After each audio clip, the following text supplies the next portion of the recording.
Y'all know we live, we live, we lit. Shout out to everybody, man. Standing on business. I appreciate y'all. We back. We back. I don't like it. Oh, let me pull that up. What's good, family? Call dog, I see you in the chat. I'm a little late. I'm a little late. Salute to everybody though. Salute, salute, salute. Yeah, we're gonna get it in though. We're gonna the Democrats is crashing out. Y'all see I did that video on Cam James. And he was tripping. There's always somebody trying to undermine FBA. Salute, Jersey City. Salute, salute. I appreciate you, Priscilla. Always tapping in. We're gonna get into some FBA business today. The Democrats is falling off. You know, the Democrats really, I feel like they sending shots at FBA. We seen with Fat Joe. We seen with, all of these little Democrats. We seen with Uncle Luke. Anybody that's down with the Democrats and they know they got influence, they sending them at FBA. They like sending them at them, sending them at them. Let's see how they take this. So this guy Cam James been just saying, acting like he's exposing the FBA, and it's crazy. I had to do that because everybody keeps saying, hey, check out this video, man. You know, the haters always want to give you that video to check out. Check out this video, man. San Diego in the crib. What's good, family? Red Water. West Coast being on here heavy, man. Call dog from out there on the West Coast. So we got a heavy presence on the West Coast. But y'all know how we do, man. We got to call out these people that want to undermine our movement. They're trying to undermine our movement right now. We ain't letting it happen. I hope y'all check that video out on the no taxes. Listen, it's a no tax movement going on, and we need to know about it. So we need to know what to do and what not to do. But I'm definitely gonna go out, put it on some FBA business. I'm gonna do a little bit on I Show Speed because they've been putting him all through the media like it's LA in the building. Shout out to Rod Carr. Man, Cali in here strong. Always. Cali is always strong in here. But check this out. I'm finna show y'all.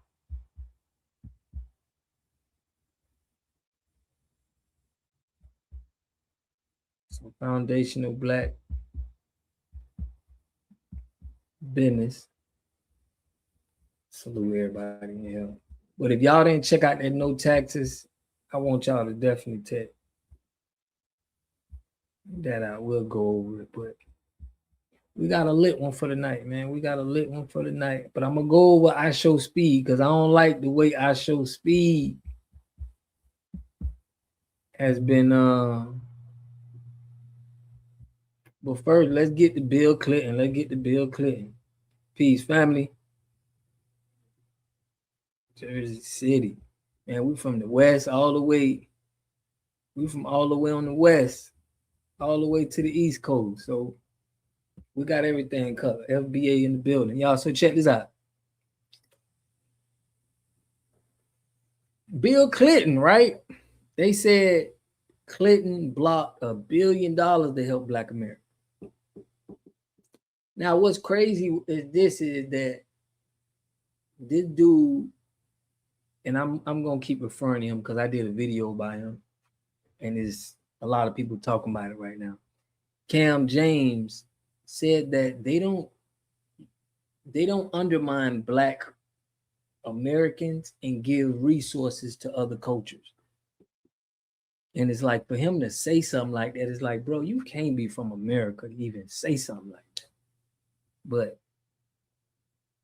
yeah, man, they've been blocking us and for a long time. And I think the Democrat Party is sending these people out of because every time somebody say something about FBA, it's a Democrat. they don't like that we're taking, like we're getting a lot of their voters and taking them away. So I think this is where they're trying to discredit Tyreek. You feel me? Like you can say whatever you want, but I'm still gonna push this lineage business. Like y'all, you're gonna have to stop the movement. He's not a leader, so it hurts them that there's nothing they could do. They might as well stop trying to pick at Tyreek because he's not our leader. We respect him and we support him, but it's a lot of FBA brothers doing their own thing. But this is something that we bringing to the forefront. We're showing how they blocked us from billions and millions of dollars. And some people used to say that, man, Bill Clinton was like a black president. I know y'all remember hearing that. Bill Clinton was the black president, was the only black president we had. Like, what? Like, no, you can't be doing that. But I show speed, right? It's crazy that I show speed is in Africa, right? And it's like they're trying to bring this, this back to Africa theory because they showing them so much love over there. Rightly so. He's a content creator. But I think the higher ups is really trying to push this back to Africa theory, and this kind of helps it out. But it's been on the internet that, dang, in Africa they loving him. And I remember in the movie Coming Back to America, they had a scene on there where the dude was like, man, why would you come to New York if you a king and you all of that over there? Why would you? And he still wanted to come over here. That's what made it weird to us. But I want to wait for everybody to get on. But I'm finna open up the chat, man, so we can get on business, and I'm gonna put some stuff on. But hopefully we got a couple. Bill Clinton was the bum that signed along with the Democrat. The 3 strike, you're outlaw for real. He wasn't big facts. He wasn't nothing, man. But the Democrats want us to praise this man. Like, what? Ain't no way we moving over there. It's a wrap. They trying to make us feel that, African people love I show speed, and they trying to just, it's crazy the way they try to make this back to Africa theory. It's just crazy. I'm gonna start exposing more of that, but that's what it seemed like. It's everything back to Africa, everything back to Africa theory. But I'm finna pull this up for us and see where we at.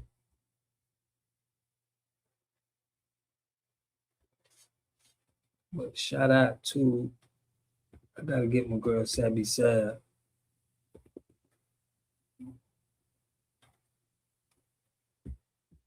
Y'all check this out.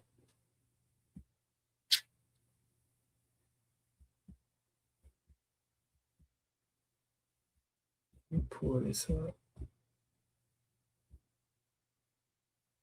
They put, so it was Biden's bill. Like button. I appreciate y'all, man. Smash that like button for me. Push me on the algorithm. Yeah, it was Biden's bill. Biden was the one who did it and gave it to Bill Clinton. From what I heard, I don't know if I'm wrong. Y'all let me know. That's how they said it was. But damn, Biden and Clinton, they both on the same team. But check this out.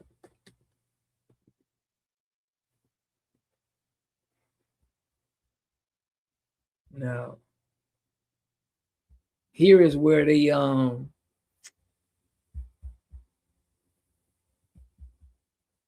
the Democrat is falling off. I want to show y'all this.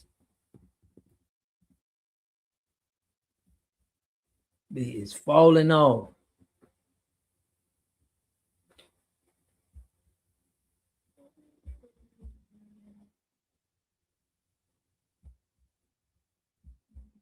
Check it out.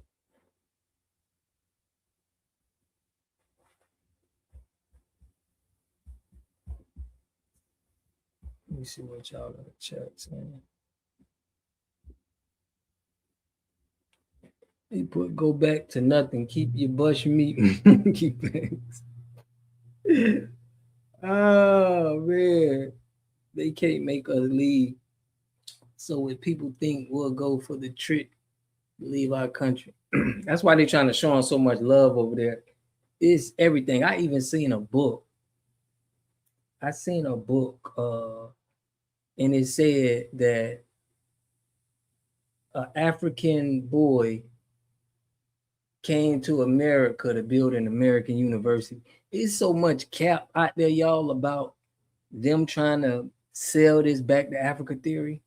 It's like it's so much cap, so much lying that they doing just to try to prove the point. Salute, affectionate Earth, man. I appreciate you. Always tapping in, man, showing support.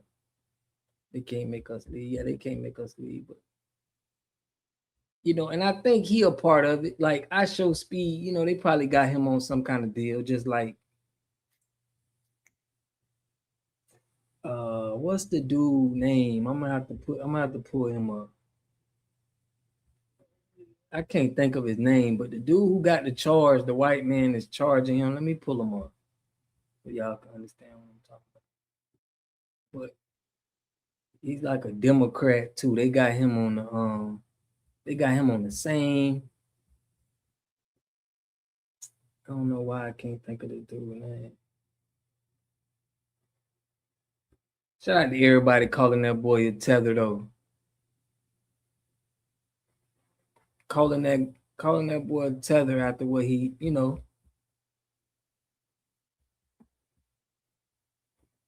Salute. I Show Speed was acting like Africa was so beautiful. What'd you say, DDG? Yeah, DDG over there in Africa. I'm so glad you put that though. Both of them boys is in Africa right now. And it's like, are they trying to like, what are they doing? Now, DDG is from Michigan.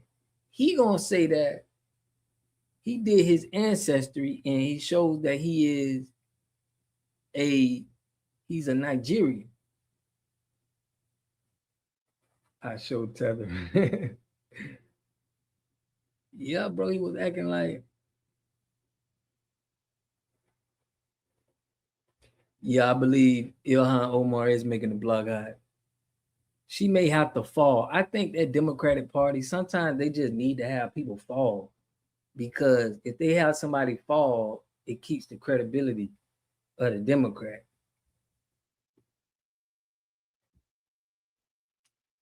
What happened with the brag Trump? I thought was going after all of them. Did he work? Could have.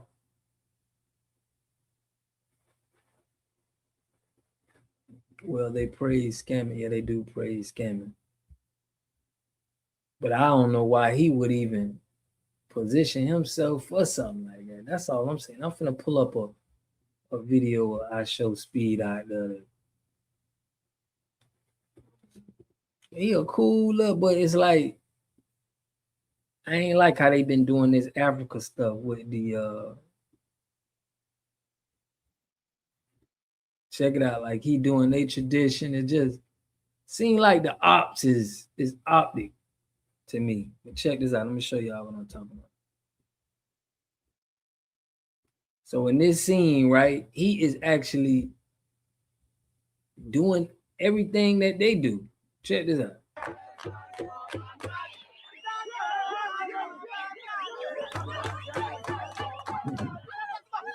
These are musty people.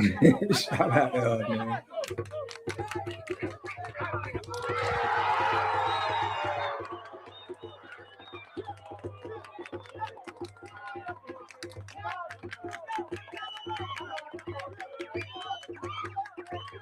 Okay.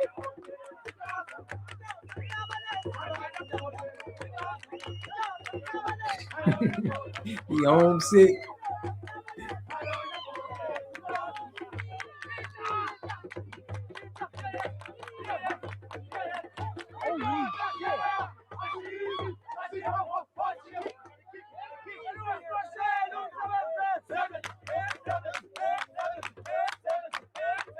I show speed don't know what's going on right now. He could just be a bystander watching. He don't know what's going on.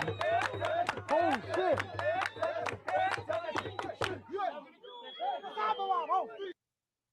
But my point is this, right? We got two of the biggest American streamers. They're in Africa together at the same time. DDG and I Show Speed.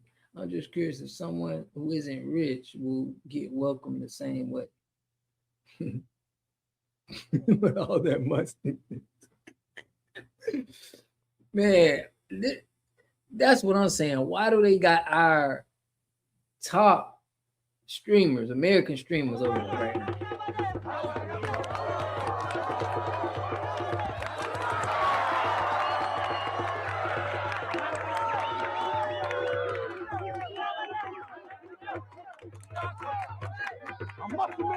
No.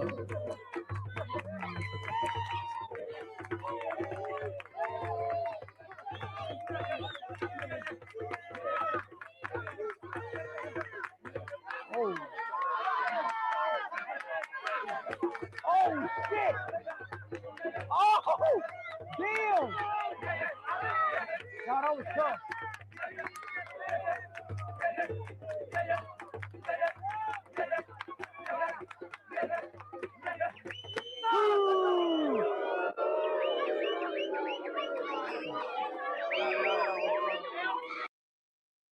Now, is I Show Speed American? Is he American or is he got some African in him or something? What's going on?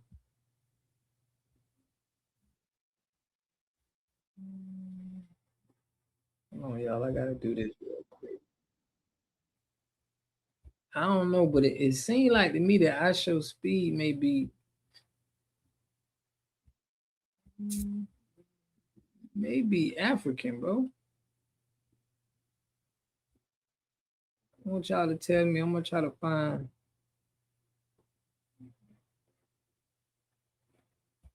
But I definitely think something up. Yeah, y'all smash that like button, push me on the algorithm. But yeah, I definitely think something up with all of these show from Detroit, Michigan. What you mean, Jay? He have FBA. He's half African. Okay. Yeah, let me see what y'all saying over here in the chat. They are doing it because they need the new shields. I show tethered us off. They put back Alpha played a vid yesterday and Speed was born in Angola. It's a good look for Africa. They need that exposure so the tethers can go home. Dang, I ain't know I Show Speed was African. Well, he have FBA, so he's still FBA. So he was born in Africa. Okay. 1 minute he's from Ohio, next he's from Ghana.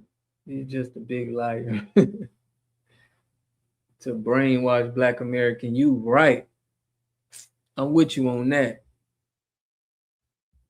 Gotta brainwash the youth. Because they did that with DDG. They say DDG said he was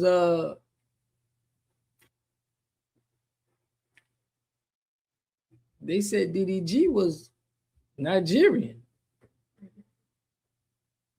He said he moved there when he was 6. Oh, he moved to Africa when he was 6. Or he moved to Ohio. Salute FBA Convo. Appreciate you, brother. Always tapping in. No, not him. I'm talking about DDG from Michigan. DDG from like Pontiac or something.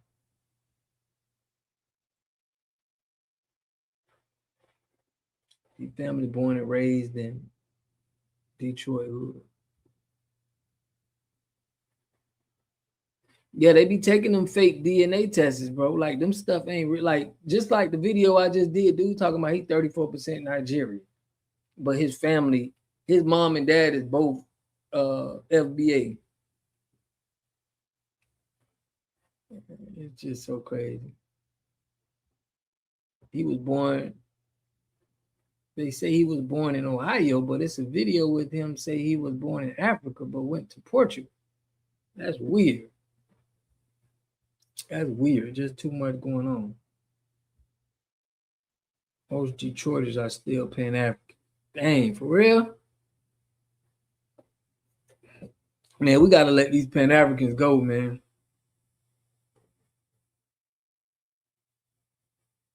Yeah, not the youngest ain't going over there, but I mean, if you showing a lot of I show speed with these influencers, man, they get a little crazy because they can get an influencer and just do whatever they want with them. But it's all good.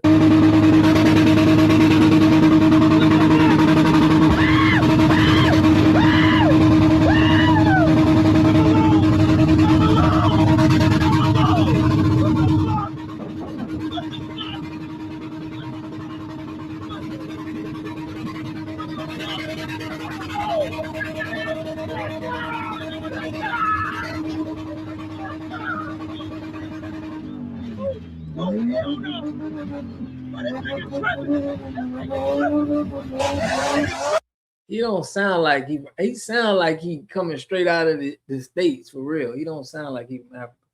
Someone said they looking for teachers, road workers,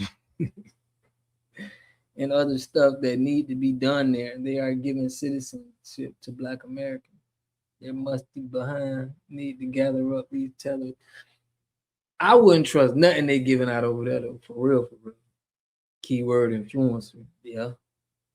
The Democrats using these dudes to stop reparations. You know what? Another thing they doing? It's two different type of reparations. It's reparations for just black Americans, but then there's some people that's saying they're fighting for reparations. I did a video on it where it's like they're fighting for all black people to get reparations, while we're fighting for ours right here in America. So you got to look out for that. It's a lot of bamboozling going on. She put we have to counter the narrative and highlight all the great things FBI are doing here in America. Facts. We do. Because I'm telling y'all, they trying to push that back to Africa theory. They not playing. They need to build their own economy. They still think we are slaves. Yeah. We drive like this in California in the streets. They did copy this from America. Yep. I remember seeing this in America. They copy anything, man, they see from us, bro. Renaissance woman. My aunt looks like Vanessa Williams, and that DNA test told her she was 88% Nigerian. My grandmother was biracial, and so was my aunt's dad. No Nigerians look like her. Man, listen, it's so much cap in that ancestry, 23andMe, whatever that crap is. I mean, if you believe it, it's just, I feel bad for you. Like, dang. But this US Venezuela stuff.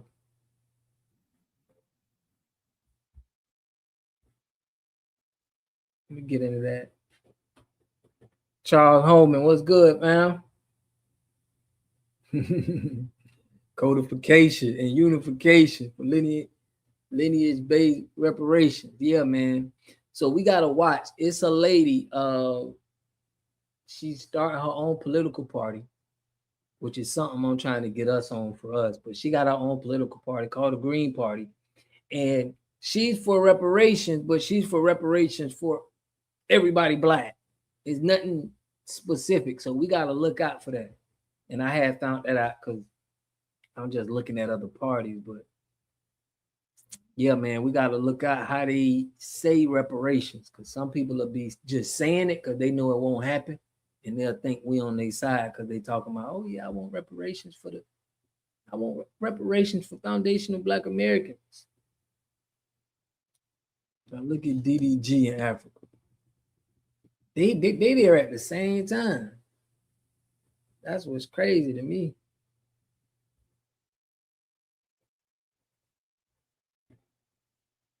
22% what? What that country say? Hold on. What the country say?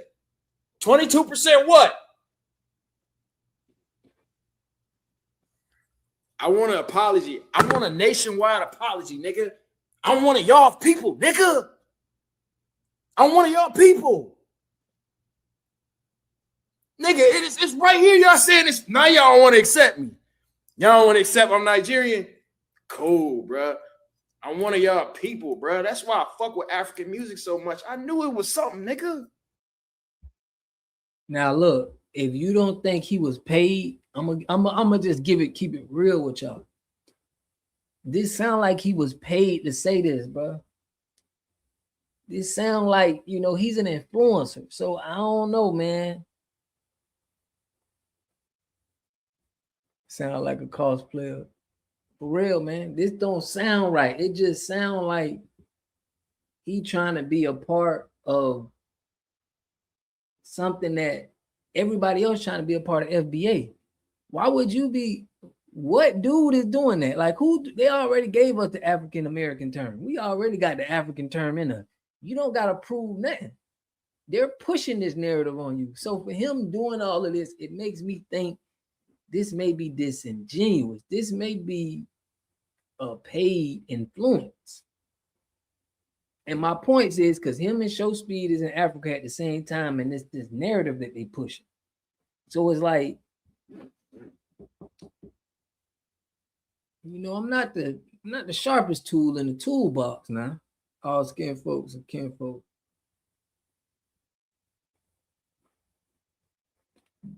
Dr. Umar was paid too.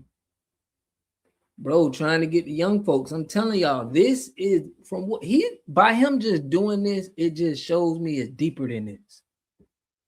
It's deeper than this. For him to make a whole stream about it. Look, he's one of the most streamed people. He didn't have to do a stream on this. He didn't have to even do this. Isn't that, but that he did it and he went there, it just shows me, man. Yeah. Trying to cosplay as tethers. This could be a direct, because they're in a silent war with FBA, but they're not telling us this. So this is probably more to let people understand that it's cool, you know what I mean? Because what we doing with delineating, this is causing real problems, bro. People don't understand it, but it's causing real problems with the Democratic Party, people trying to cosplay. So why would these influencers be trying to tag on to Africa? It's a bad timing for me, but I want to know what y'all think. These people are wasting their time. Delineation is in full effect, and it cannot be stopped by man. This is ancestral energy, for real. I'm with you. Ain't nothing they can do about this, but they still gonna try. I feel like this is an attempt. I feel like for him to say, man, I'm one of y'all, it's like, come on, bro. He too damn hyped for people who ain't done nothing. You see how hyped he is? He was excited, happy. You get what I'm saying? Like, yeah, he cool with Kai. Yeah, he cool with him. I done seen he cool with I Show Speed too. I just seen a little clip of them.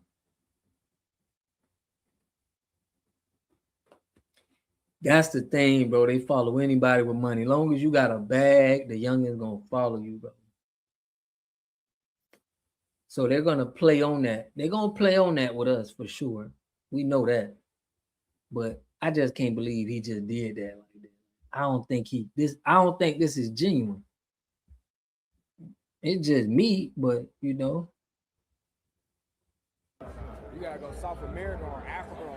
You ain't been to Africa yet. Gotta do Africa. I know. You do Africa. That's one that's coming up. Okay. That's one that's coming up. All right, bro. Sir. You gotta go South America or Africa. You ain't been to Africa yet. Gotta do Africa. I know. tell the business. They don't tell the business, but what I expect, man. Mama Lisa, what's good, mama? The pipe popper method. Man, I'm telling you, these dudes talking about, hey, Mama Lisa, pull right in, right on time. Yeah, man. Like I said, y'all, we can't trust these influencers, you know. And I thought them two brothers, DDG and I thought they was for sure FBA. I think DDG is. I just think they just lying to him. I'm not sure about I Show Speed though. It is crazy. We got to get into that. We got to get into that FBA business. So,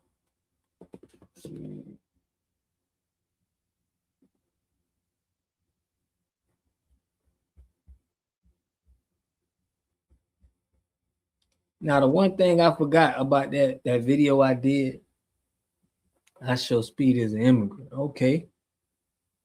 I ain't know. But they both FBA. I looked them up already. Oh, they FBA. That's why I would think they FBA, because they went over there. You know what I mean? Because they went over there. He said it on the video.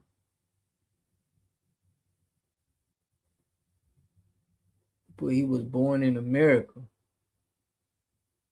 No, he was born in Angola and came to America.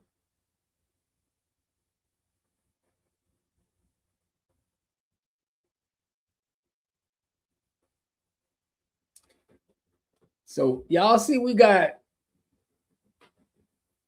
some people say he FBA and some people say he ain't, you know, so that's what's crazy. Is that his lineage is still, you can't confirm or deny.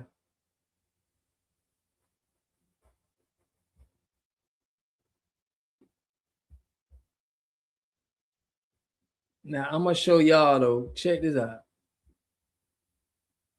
I'm gonna show y'all. It's a Spanish dude. He's an educator. You can't lead a lineage, but you definitely can educate folks about history and their lineage.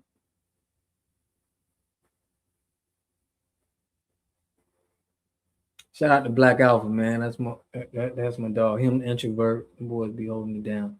Yeah, he did. I ain't check out his video, but I seen he did some stuff with I Show Speed.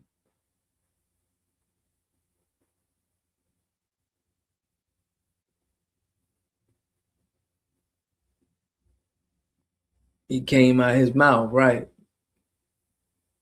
Look up a dude called Black Alpha. Okay, I did see his thumbnail to that. Okay, so you know Google be making these tethers look like they us. I looked him up because he didn't look Black American to me. Big hair, 6'2".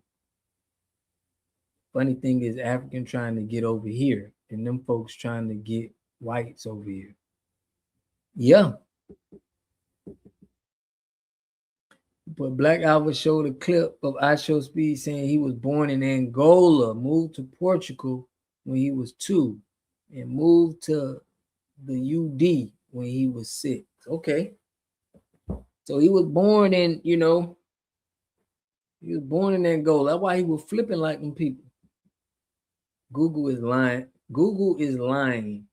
He showed it in the video, but he even said he has a Ghanaian, uncle who's some kind of royalty.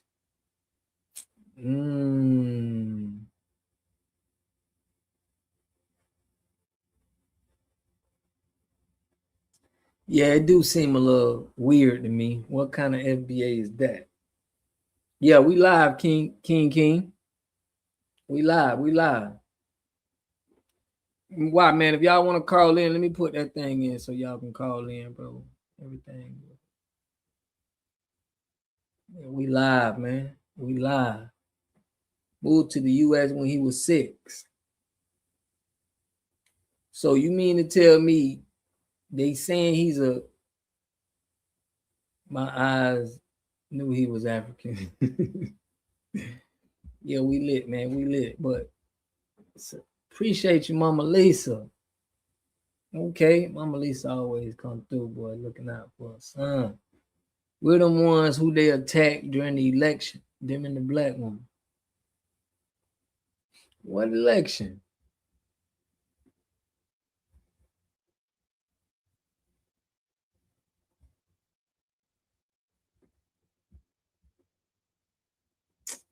Shout out to my brother CT. Let me pull this up real quick so y'all can see.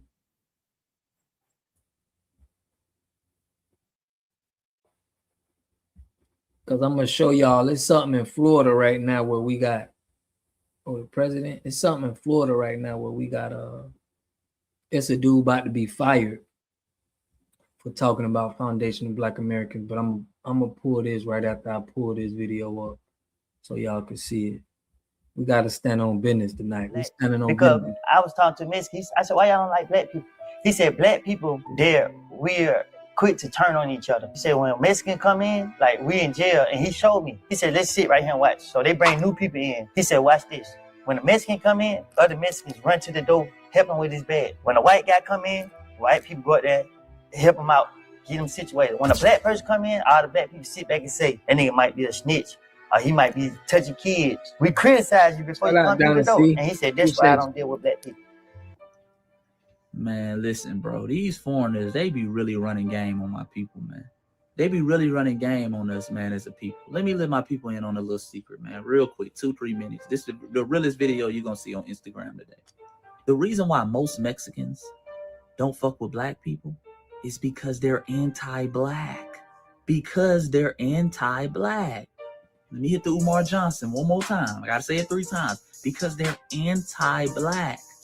Most Mexicans are anti-black racist, family. Most Mexicans and Latinos in general classify and identify themselves as white. Plain and simple. They play that whole brown game with you. But when it's time to sign off on them census records, when it's time to document themselves, they can't wait to check that white box. So I know some of you get confused because you grew up around them. Oh, you over there eating enchiladas at their mama crib with them. Oh, they invited you in. But let's be clear, they identify as white. The Fat Joes of the world identify as white. Check their license, check their documentation, check their census records. And they have the same anti-black racism that they have for the black people in their native country. And that's what we don't understand. See, black people are global people. For example, in Mexico, you got millions of Afro-Mexicans. Look up all the news articles. Look up all the documentation that you have of the anti-black racism shown towards Afro-Mexicans in Mexico. They got terms in their homeland like "Mira la raza," improve the race, whiten up the race. These are real terms in a lot of these Latin American countries. How they got them in segregated enclaves, living in shanty towns. You dig? That's how they treat their native brothers and sisters of the darker complexion. Well, how you think they gonna treat you? How you think they gonna treat you? But see, the only reason they don't want to come out and just say it is because they benefit off black Americans as well. See, they benefit off that civil rights struggle. They benefit every time we get a movement popping. That's why every time we get some motion going, they always want to coerce us into saying brown too. And now we got a lot of black people who won't even say the word black or talk about a black agenda without talking about a brown agenda too. So they use us in that way. So they always have to act like when we point out the racism, like brother probably was, he was probably in jail and like, damn, why Mexicans be acting like they don't want to fuck with us? And then they have to make up some lie. Well, hey, Holmes, you don't trust each other, Holmes? No, you're just anti-black. It ain't got nothing to do with trust. It ain't got nothing to do with unity. And who the hell are y'all to talk about trust and unity? Let me tell you something. The people who don't trust Mexicans the most is other Mexicans. Mm-hmm. Y'all don't trust each other. That's why you fled. That's why you're leaving in massive numbers. You don't trust your own government. You don't trust your own people. Y'all can't wait to get away from them cartels, chopping motherfuckers up and kidnapping them and prostitution and all type of stuff that goes on in your homeland. I'm not saying that to be disrespectful, but don't come over here talking about some, we don't trust each other. Hell, we trust each other enough to live around each other and not flee. We got some infighting. But listen, the Bloods and the Crips ain't got shit on the cartels of Mexico. Shit, don't nobody want to go to jail in Mexico.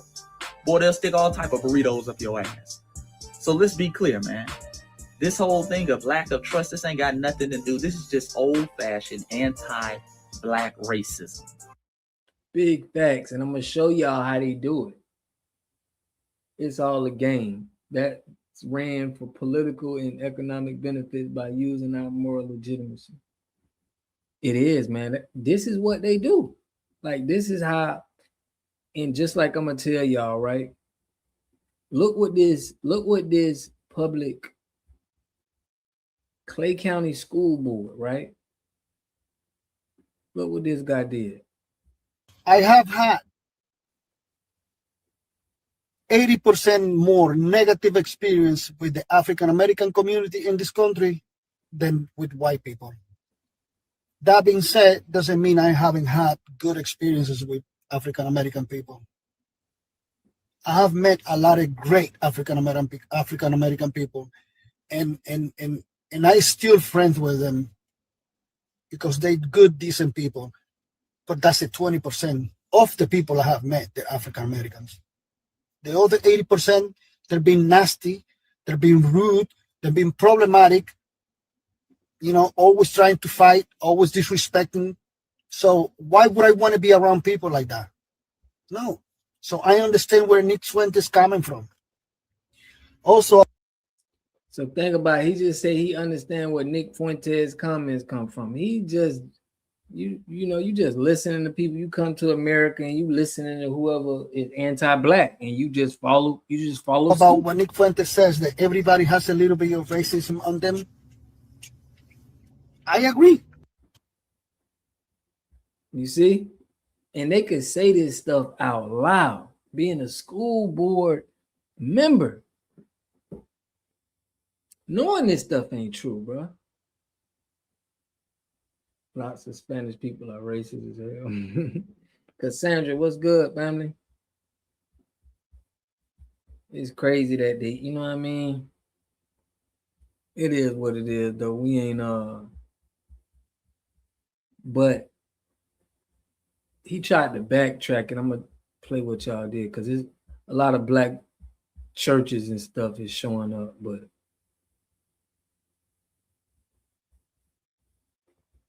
a lot of the churches pulled up. But I mean, just to show y'all, this is how this is how they do us. You know, they claim that we racist, not racist, but they claim that they don't want to be around them. That's what they tell people that when them immigrants come here, they make sure they give them a brainwashing right before they get around us. You know, he put how Democrats crashing out again. Nice crowd tonight. Yeah, man, I appreciate everybody for tapping in. I'm finna show y'all now. Let's keep it going. But yeah, they definitely let me pull this up, y'all. They definitely got they slick things about doing with Black American, and also they want to cancel out Foundation of Black America, because that delineation is causing a problem, bro. It's causing a real problem. Let me go to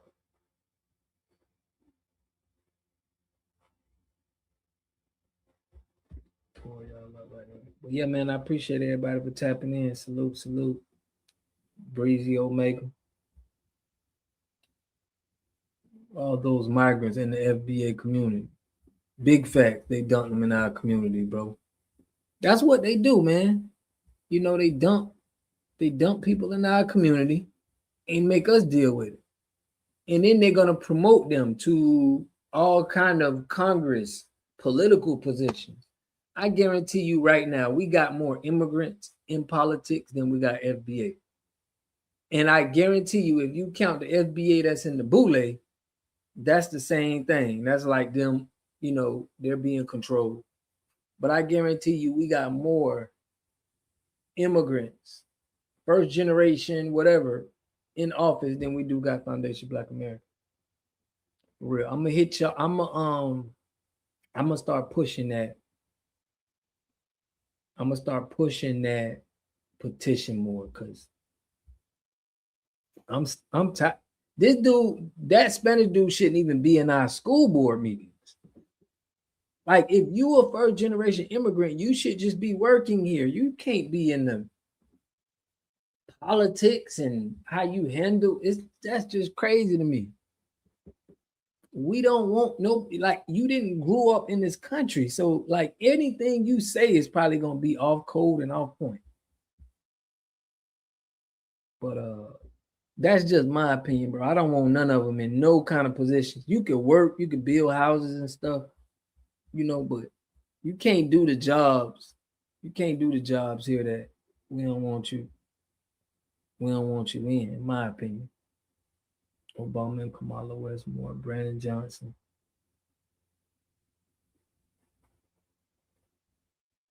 Yup. They have brought much harm, especially Westmore.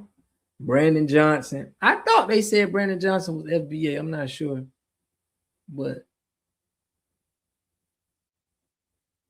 my point is that they also got FBAs in there, but they throwing up, they in frats and sororities, so they don't count. If you done took a pledge, if you done took an oath to something, we can't trust you as far as FBA. If you pledging something, if you done took an oath, if you claiming the Democratic Party, we can't trust you. The foreigners came to America and don't want to live with Black American citizens, as if blacks are supposed to lead the country. Dang, he put he's Jamaican. He's a teller. Okay. It's crazy how they give all the tethers the job, bro. They don't care. Like, if they know you a tether, I feel like, you know.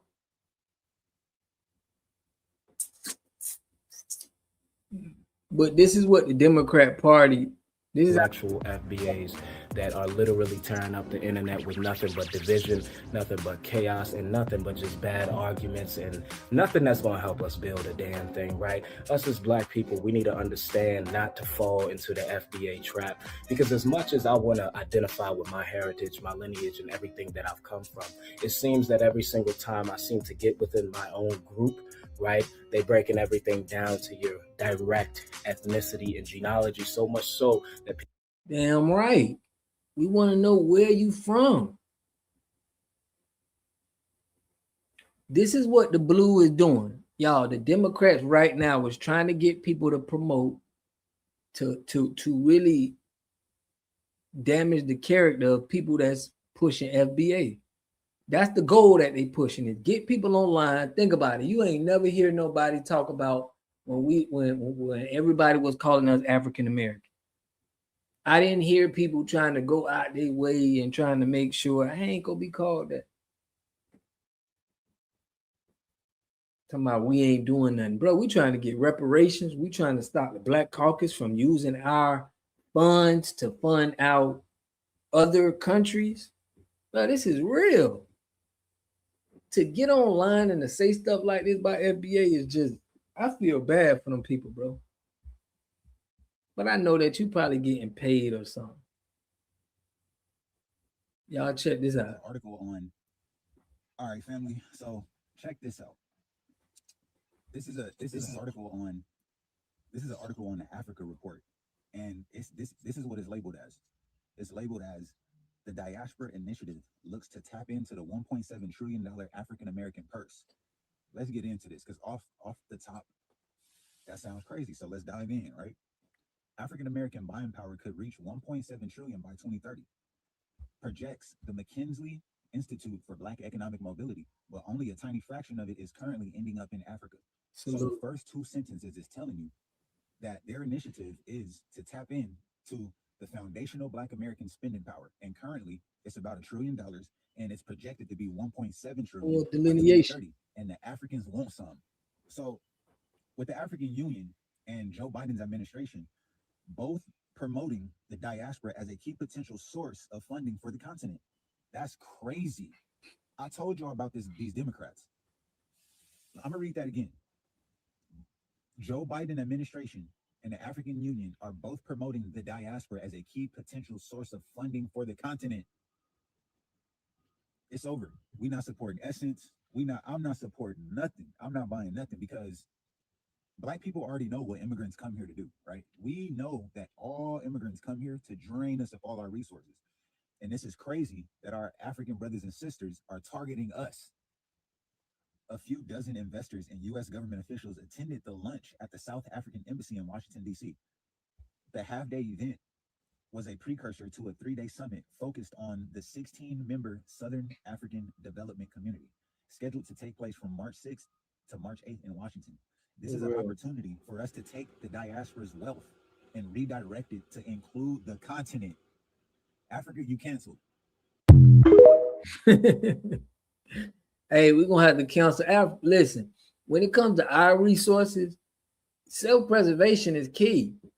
We ain't on with all that, kumbaya. If you coming over here stealing and you letting them people play you like that, we're gonna have to cut you off. Forgive my ruling, Mr. Water God, my good brother. Oh, salute, man. You good? Tapping into the chat. Shaquille, man, it's all good. I appreciate y'all messing with me the long way, man. Let's see what Michael Bayshore says. Yeah, President Trump has done more for Black Americans in 12 months than the Democratic Party has done in 60 years. They never kept one campaign promise.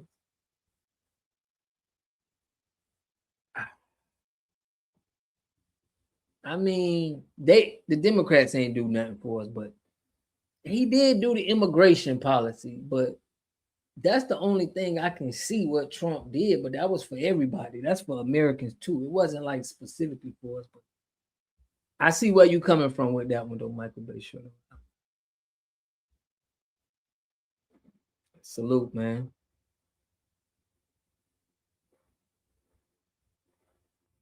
To the immigrants they have.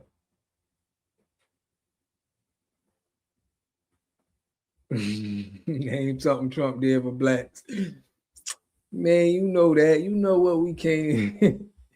They're talking about it's still bad because he didn't do much. He did the immigration. That's the only thing that I can see that's going to help us because we know Dr. Claude Anderson said immigration is going to affect and hurt Black people the most. That's the only thing that I can say that can get us on a better path of getting these immigrants out of there. But I can't say that was strictly for FBA or Black Americans. You get what I'm saying? It's probably going to impact us the best though, because we at the bottom, they can't steal our position, but it is what it is. No overtime, no tax on tip.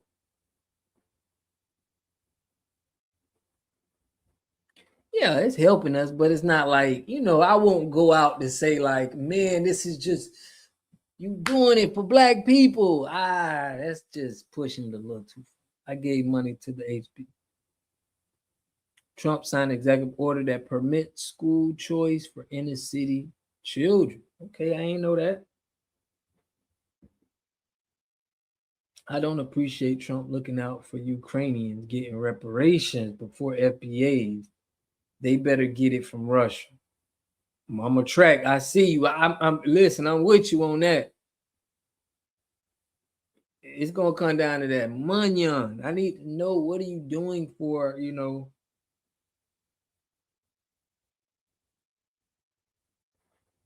No, the Democrats don't. The Democrats use Black people the most.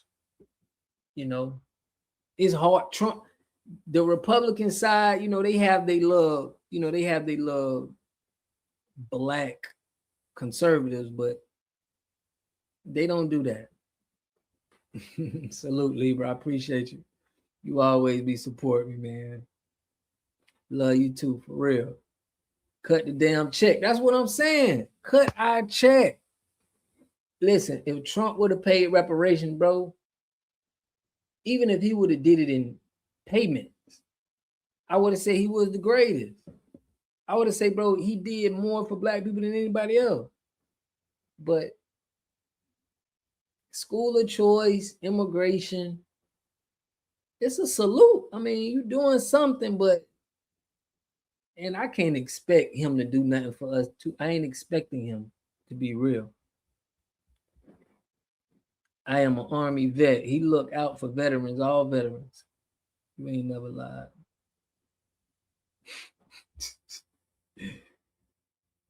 Check this out. He put, this man's presidency was the lesser of two evils. He has awakened us. Kamala would have put us to sleep. I can agree to that, bro. Like, I would have rather this, because they wouldn't have did no immigration. They wouldn't have put no people out the country. I couldn't imagine. I don't think I would have had nothing that I would have, been happy for what the Democrat Party would have been doing. They was talking about trying to get affordable housing and get it to where you could put $25,000 down for a house. Crazy. He ended Section 8 and food stamps for illegals, and I've seen trade schools offering classes again.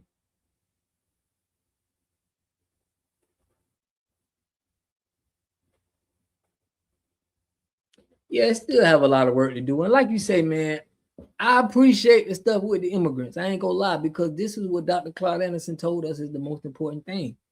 I'm with him on that. Yeah, for Americans as a whole. You can't just say black. I'm with you on that, Mama Track. He's been for the American, for America. He's did some things that, but what I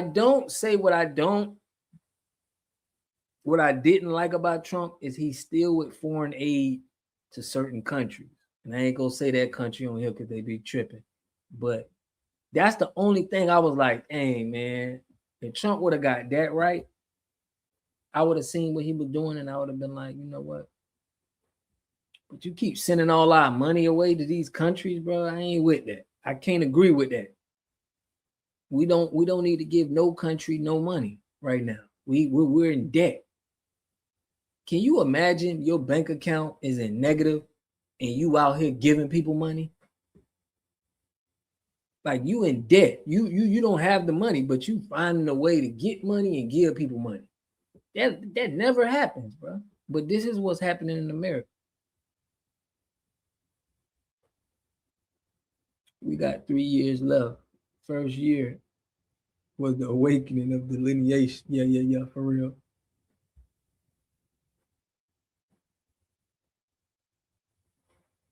Yeah, we got to build our own. I don't expect him to just, I expect him, anybody that come into office, they're going to do for their lineage.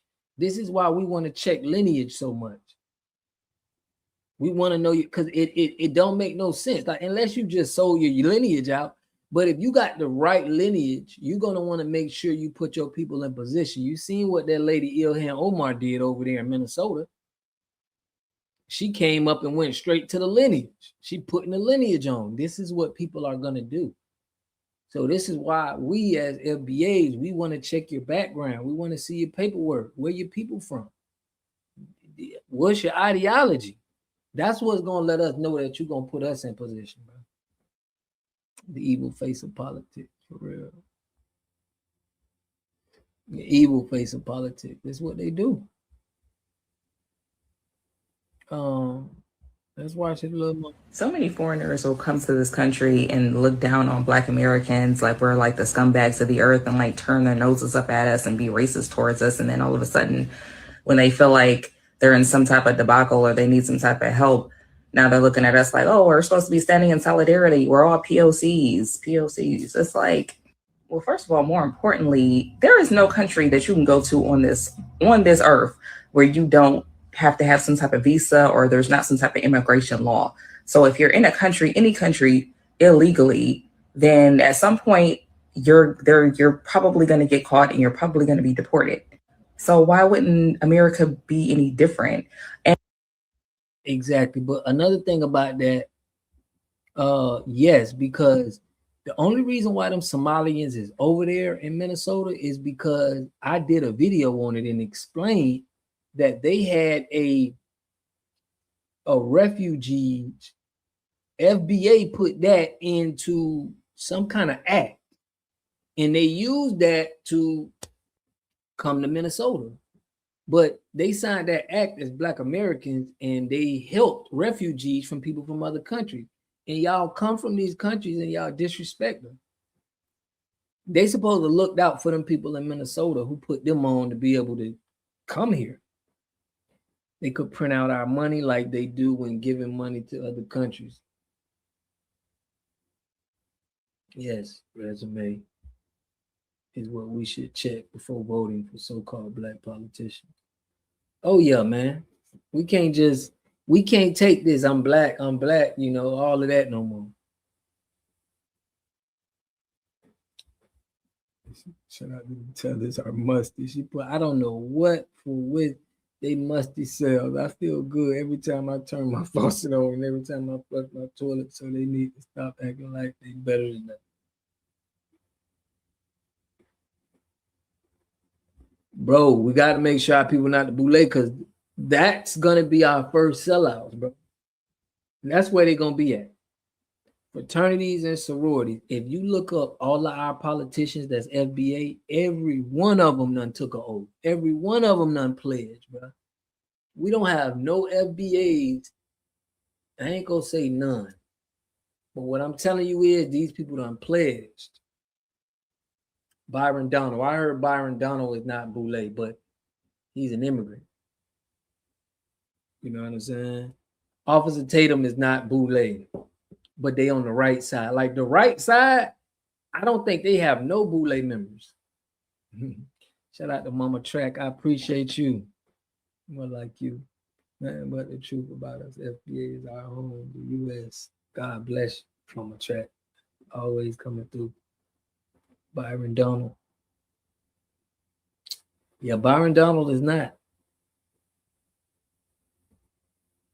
Yeah, you got to be in the club, bro. We can't just keep giving away our lineage and letting people claim what's ours and they just stealing from us. It can't. I'm tired of it. But the boule has been a big problem in our community. Y'all got to understand that. They've been a big problem. A huge problem. And the crazy part is a lot of people are denouncing them. Yup, that birthright citizenship was for us. I ain't never heard of Marion Berry. I need to look up, fam. I appreciate you. Absolutely. Mama Track. I appreciate you. I can't understand. Oh. Let me let this lady go, but I'm gonna show y'all how. And my thing is this, like, if you're burning American flags, but you're fighting to live on American soil, like you're burning the flag like as if you hate America, but you want to live in America. You're fighting and you're upset because you want to live here. Now I can see, like, if we're at war and you burn the American flag, okay, yeah, that makes sense. And you're on your own soil and you're burning American flags. I get it. But you're fighting to stay here illegally and burning the American flag because you want to live in a country that has freedoms and opportunities that your country is not able to provide you. They're separating families. Families are getting torn apart. It's like, that's what happens when you break the law. That's what happens. Just like if you were to go to jail, you would be separated from your family and you would have to go to jail. It's the same thing. Like, you're here illegally. You didn't do things the right way. You let your visa expire or whatever. Just do what you're supposed to do like everybody else has to, and everything will be fine. I don't know. I just find it funny how everybody comes over to this country with their nose turned up against Black folks until they need help. In fact, that's what they do. Ainswell, what's good, fam? Ainswell in the building. And we're about to get this campaign to boycott the Olympics in 28.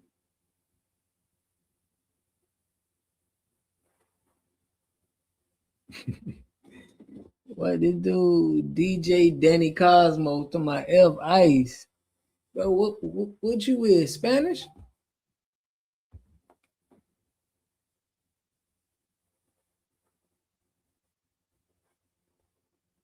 What you is, Spanish, fam? I want y'all to check this out. Salute, fam. Like I said, some scandal. Fred, do your homework.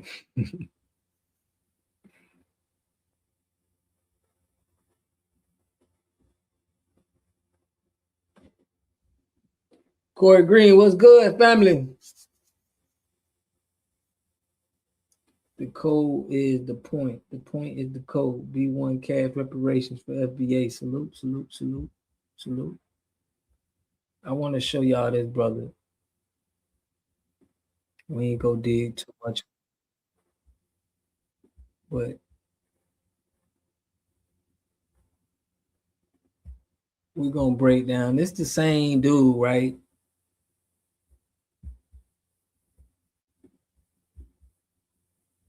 This the same dude who I just did a video about, talking about, you know, Black Americans and all of this. He's Boule. Check it out. Definitions and notes. The Divine Nine, or D9, stands for the 9 Black Greek letter organizations founded on college campuses in the 20th century. Those 9 are on screen right now.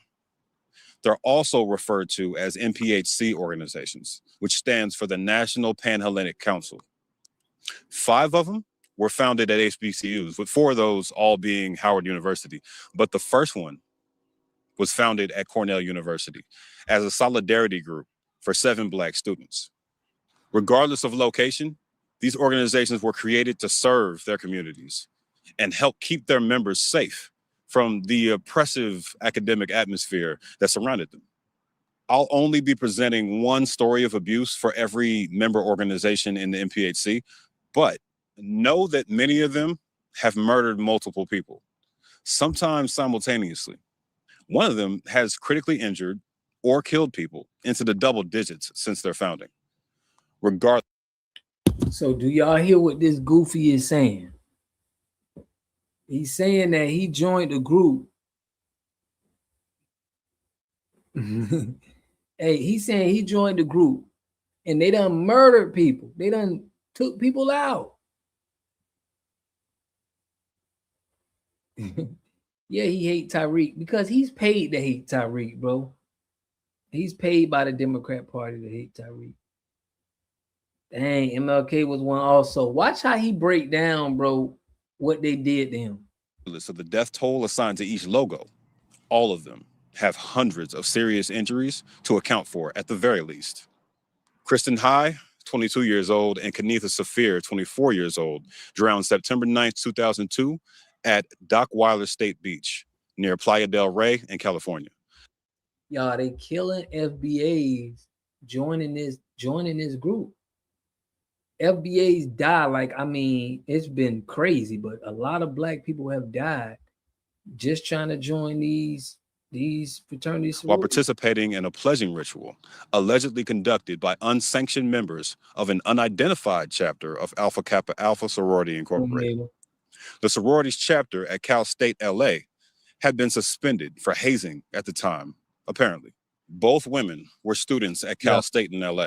And although their deaths were initially ruled accidental, a private investigation by PI Robert Freeman revealed that they were blindfolded and tied by their hands and their bodies and led into the riptide conditions of the ocean, the family's lawsuit says. That night, the waves were cresting at 6 to 8 feet and creating a strong undercurrent resulting from riptide. Saphir reportedly claimed she couldn't swim, but was forced to proceed regardless. After a large wave pulled her under, High died in an effort to rescue her. This peels off the Band-Aid of an unhealed wound. According to the LAPD, the bodies of Kristen High and 24-year-old Kenitha Saphir of Compton were pulled from the surf around midnight. According to her mother, Patricia, Kristen was always a type A daughter. Good evening, or super student, athlete, campus leader, mother of a 2-year-old son. Joining Alpha Kappa Alpha was something she had always wanted. But do y'all know that everybody in the Democratic Party, number one, they're a Democrat, but they're in a sorority, fraternity, everyone. You don't have nobody in the Democratic Party that don't pledge something. So this is what I'm saying. We seeing how real it is to where they don't mess with us, but they're trained not to deal with us. FBA voting blue no matter who has hurt FBA. That's what I'm saying. It ain't no way that you're gonna get all of them fraternities and sorority members and all of them gonna vote Democrat.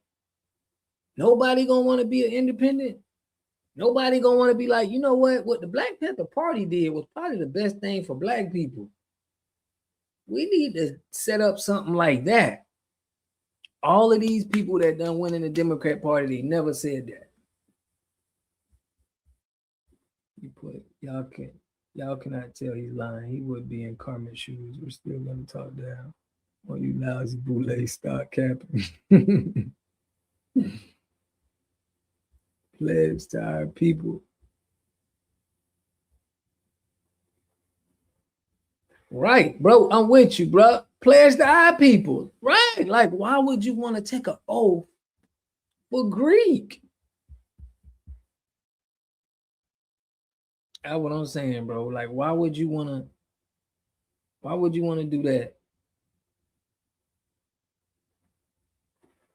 But let me let them finish, man. We're gonna do a little bit more. We're gonna get out of this one over.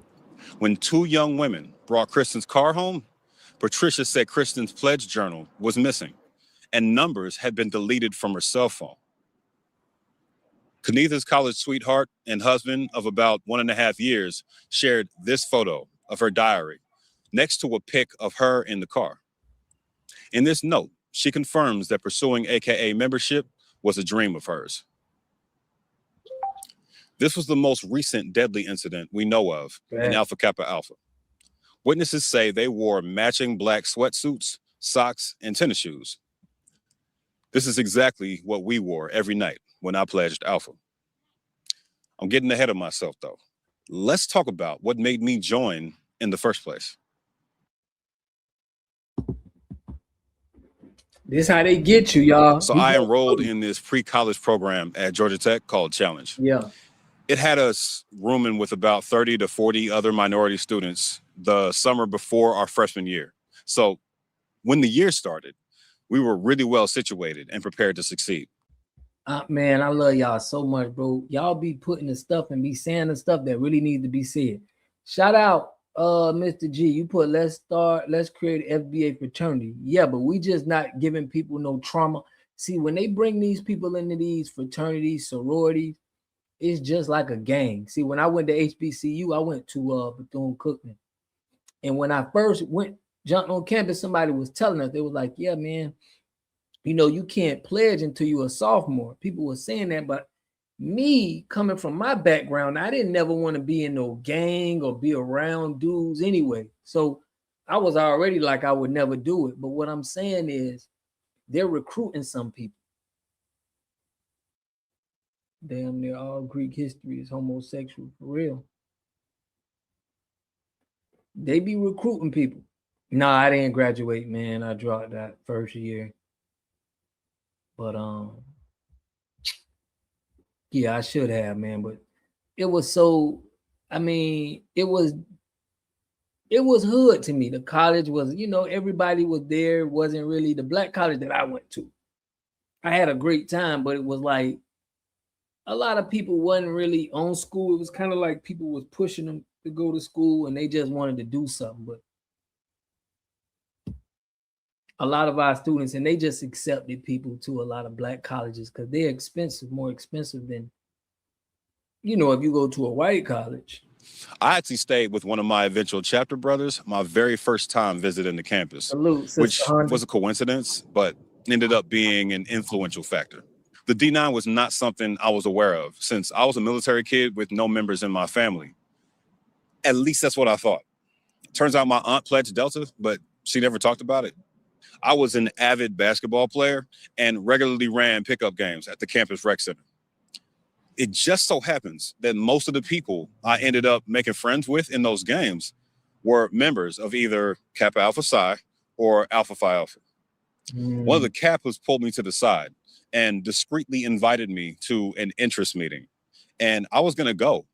Like, I didn't know anything about how taboo it is to go to multiple meetings for different organizations until I heard it from my fellow freshmen. This ain't like an informational meeting for the chess club. Your attendance means a serious interest. This was the first time a D9 organization left crucial information out of chapter communications, and it wouldn't be the last. I got the same invite from the alphas around that time and had to make a decision. It was an opportunity to get more info about a campus organization that hosted dope events, did community service, had a legendary legacy full of civil rights leaders and other prominent Black figures, and would give me additional opportunities to make the most of this steep ass tuition. Not saying those things didn't apply to the Kappas as well. House Democratic Caucus Chair Hakeem Jeffries joined Kappa Alpha Psi fraternity at the age of 18. But the Alpha brothers on that campus were most like me. I saw myself in them. Everyone's seeking something unique from their pursuit of membership in the D9. Cults. Now, in the chat, y'all said that the best and brightest are college educated. Stop with the BS.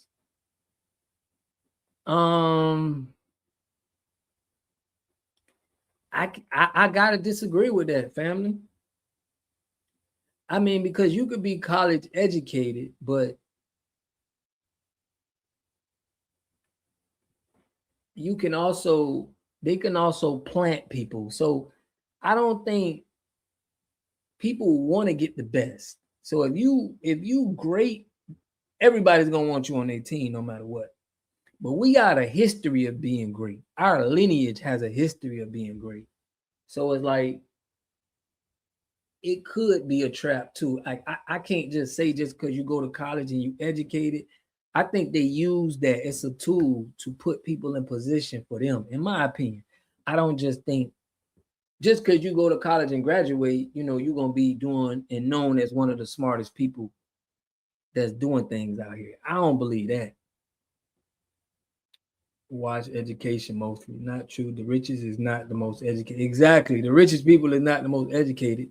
And the richest people is probably not the most smartest neither, but I can't say that you go to college and you smart because you graduated from college. The most indoctrinated are college educated. Exactly. That's how you need to put it. That's very much so. Them people are not going to have an education out there that they can control. You know what I'm saying? They're not going to be giving that out and just letting you be able to be smart. They're just not going to give you all the information and take off. It's limited. You only can learn a limited amount of stuff that could help institutions and programs, bro. It ain't going to be able to help you and the people. I actually seen these people covering up for their brothers and sisters in these sororities.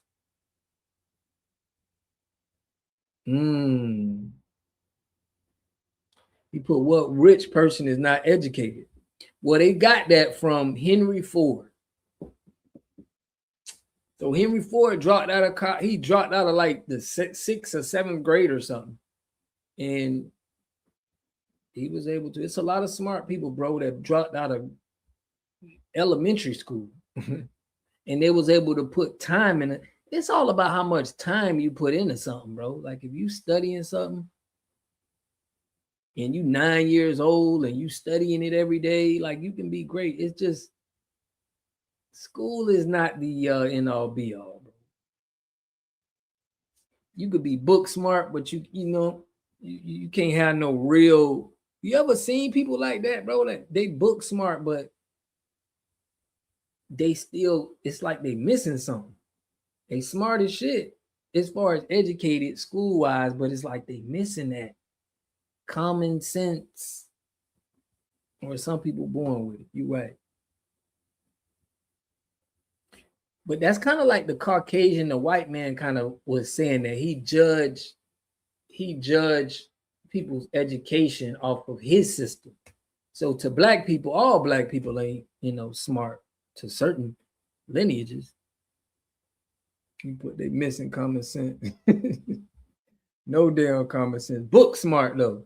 Can read you everything, got a great memory, know everything about what happened. But you know what I'm saying? You put them out in the real world and they come back and can't even function. Let me let this guy go though. Check this. The military, religious groups, etc. They're following the legacy of their parents or extended family, pursuing the elevated social status brought by membership, seeking a sense of community. Now, he said in the elevated social status, right? So what we trying to say is these crackers be picking y'all. They hand pick y'all from these groups. That's how they got Jasmine Crockett, you know, Kamala, all of these people, they hand pick them. So our point is like, why y'all want to take on like these people are just the most educated and the most talented? They don't do nothing but recruit our people that could cause harm. They could cause harm and be saying, you know, rhetorics that hurt their narrative. So they gotta control our people that, you know, get money or start blowing up. Or a combination of the three. My family isn't the closest, and although I had plenty of friends, I grew accustomed to moving a lot and leaving my closest friends as a military kid. I wanted the sense of belonging and camaraderie that I saw in the chapter brothers. I was discussing this with my girlfriend and others as I wrote this, and the through line from slavery came up. Just like chattel slavery in the US, the D9 is a uniquely African-American phenomenon. The way American Black people were torn from our home continent, had our names erased, religion replaced, community destroyed, and family members sold off was a significant contributing factor to the establishment of these groups. If you're struggling to put yourself in the shoes of a person who chooses to pursue membership, I'd say that everyone's different and everyone has a different void to fill.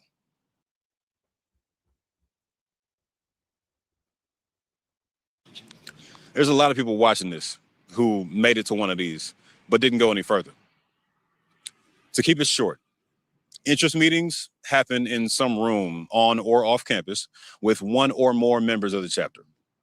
You typically know most of the people in the room because you've seen them at campus events. You're expected to dress up in business formal clothes, and you're given a presentation about the chapter and what it means to be a member.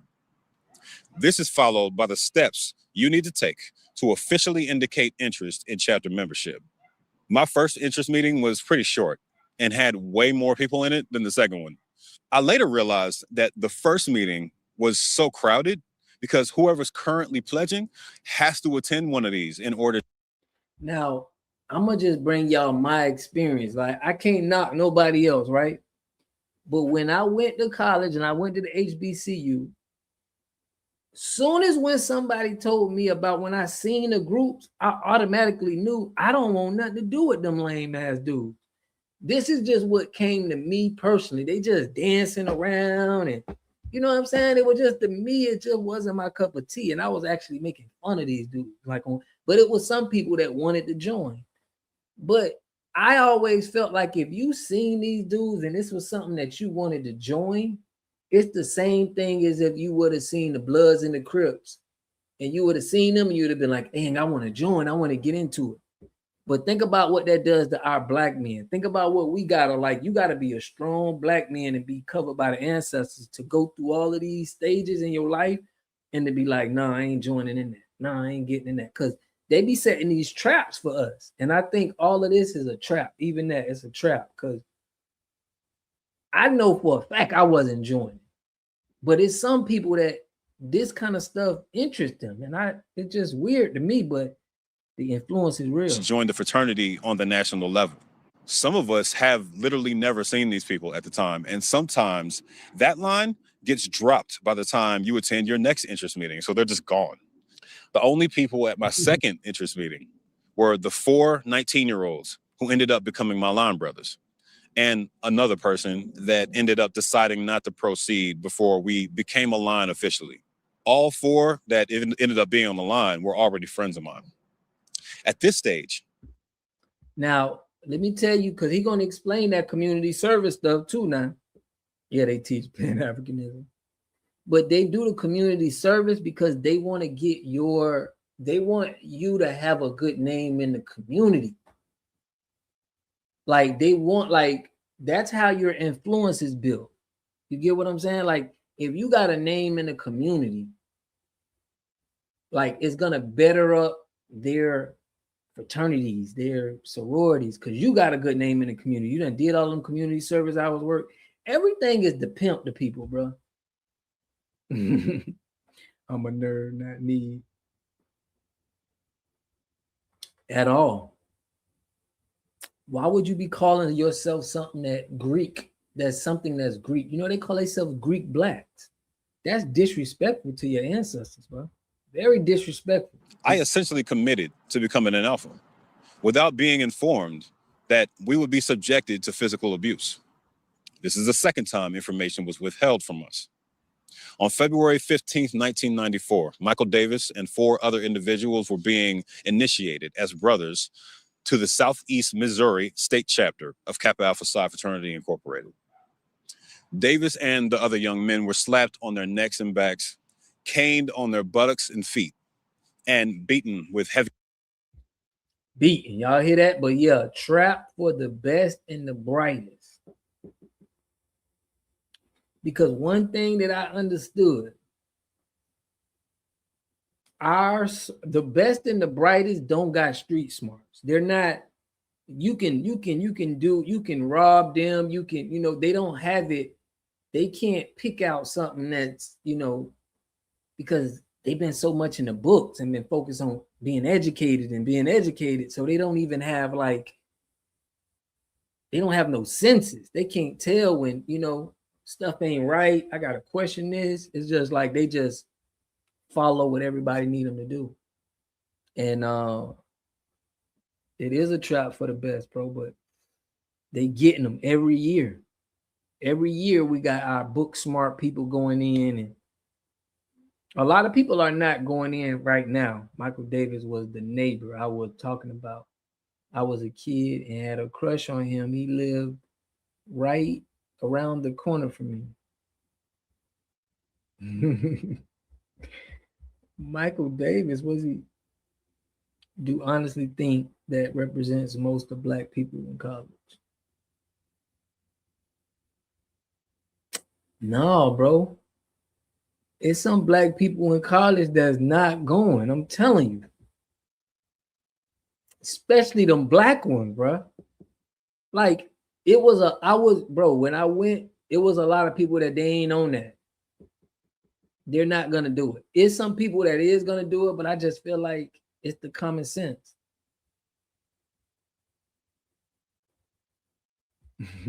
Especially when they tell you what you got to do. Can you imagine they beating you up, or they telling you to, you know, you got to get drunk, or you got to eat. You got to do stupid stuff, bro. And you still going to do it?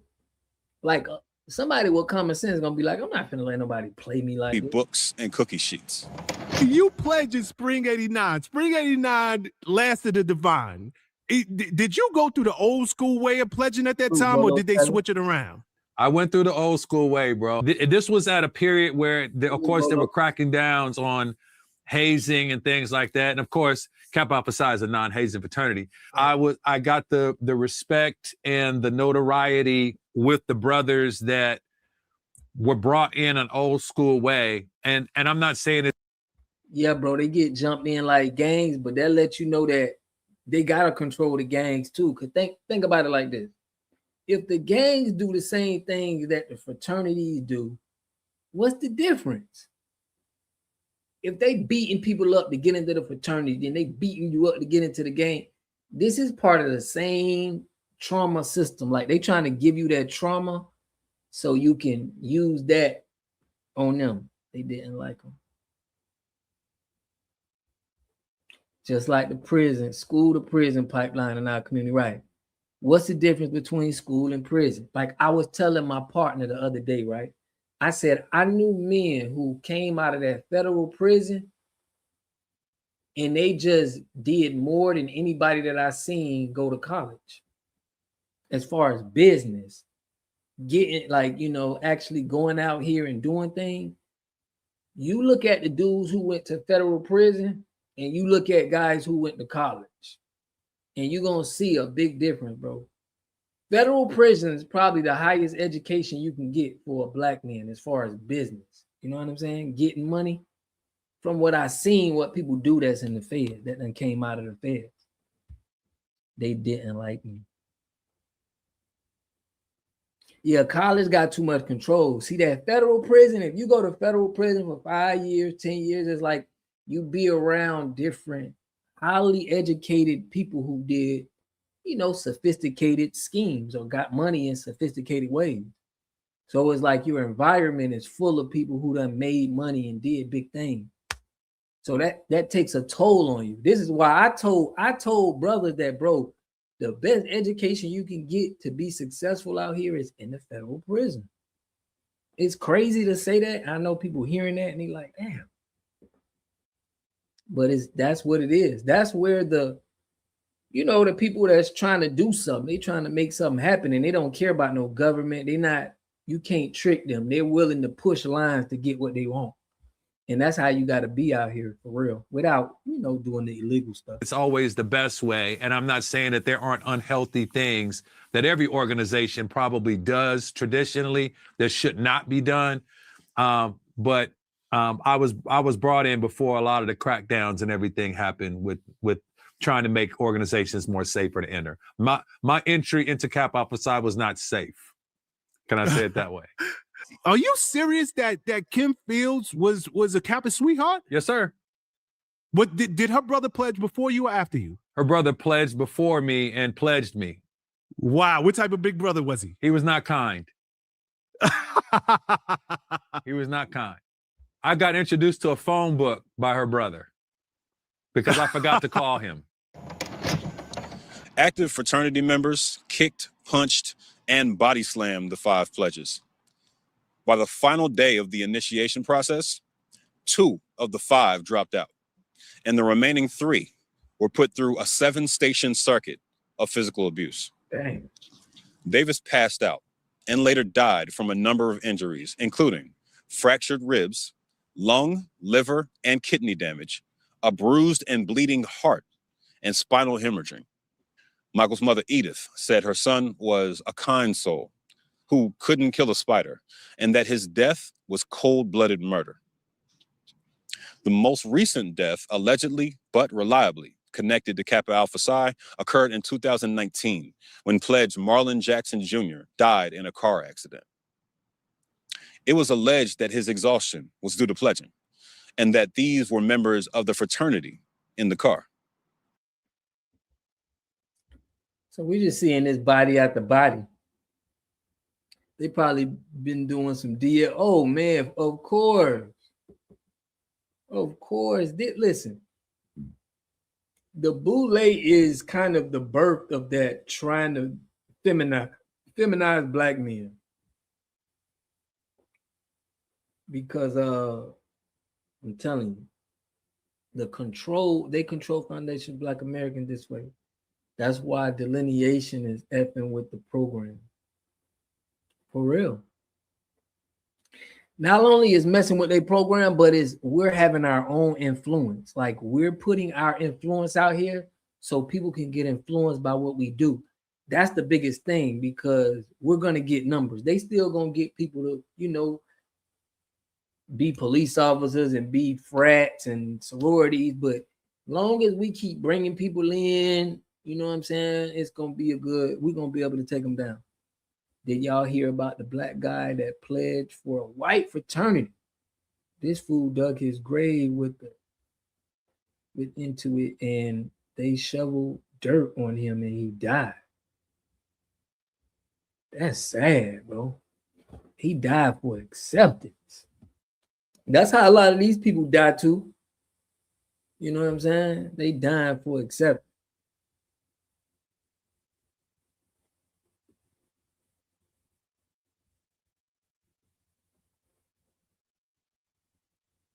I would agree for that. Shout to N John Radio. I'm with you on that. It gotta be. You know what I mean? Reparations or no vote for real. Somalians are thieves. Shout out to Shaquille. There's some that blackmail as well. Yeah. It's just power, man. It's just people like that power. That's what I'm saying. Like if you went to college and you escaped, if people told you not to be in gangs or hang around and want to rob and do that, when you come to college and you see all of these dudes stumping and stinging around, it's still kind of like the same thing. It seemed like people best bet.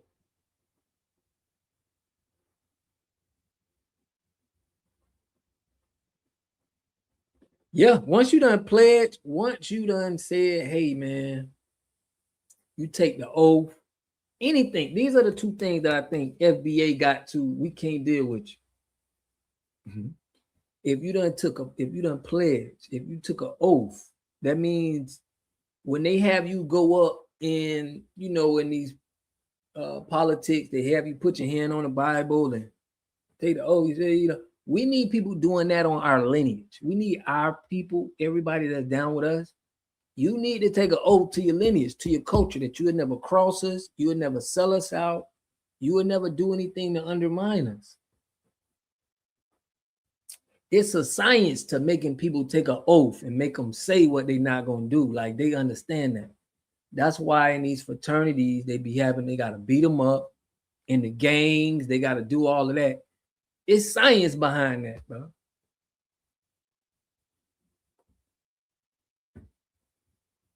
Yeah, bro, but you joined our enemy's military, but that's like our military too. So I wouldn't never, you know what I'm saying? It's a lot of people that done join the military, but you jumped in there, man. You did what you did, but did y'all have to take an oath in the military? Yeah, you got to take an oath or you got to pledge. I don't know. I want to know. Do you got to take an oath? I don't think you got to if you're in the military.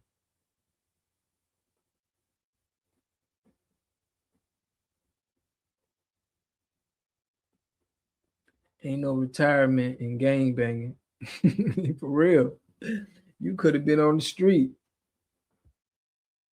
Right. It ain't you don't have to pledge to be in the military. So I don't look at nobody that joined the military. I don't look at you as you signed over to the, the boule or anything like that.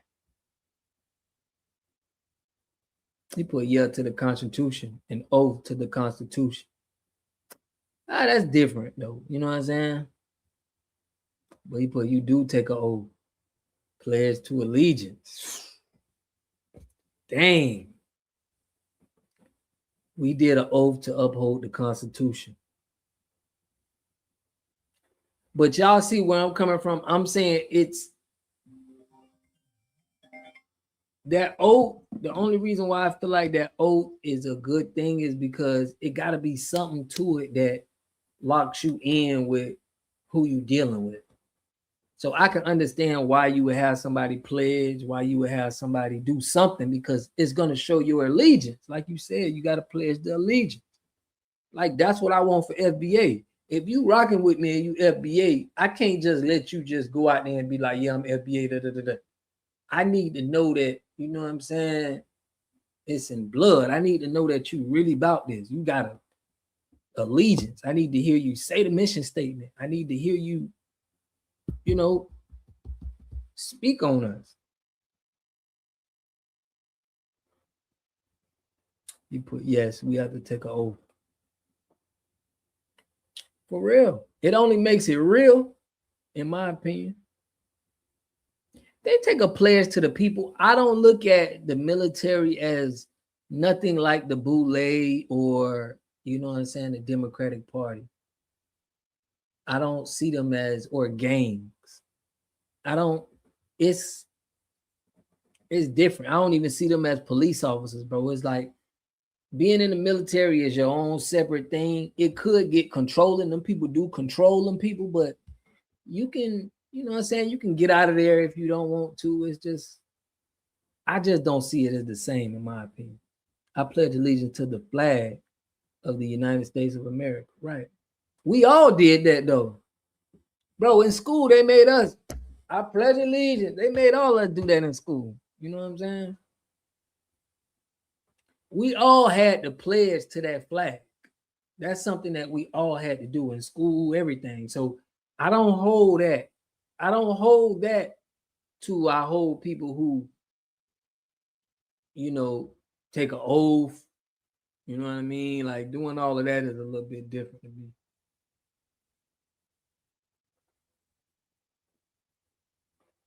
Yeah, we built the country.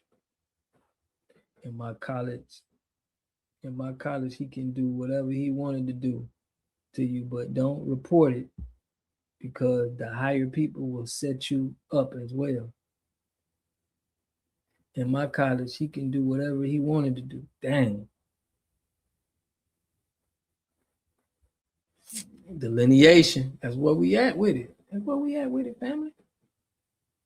You take an oath to the flag and the country, domestic and foreign. Yeah. Yeah. But I remember I had to say that Pledge of Allegiance in school, elementary school. I remember saying that. I used to hate doing that. Like, why they got me saying this every morning? They stopped, but they used to have us saying that every morning. Like, you know, the little morning show come on and you got to pledge. Somebody put, please explain delineation.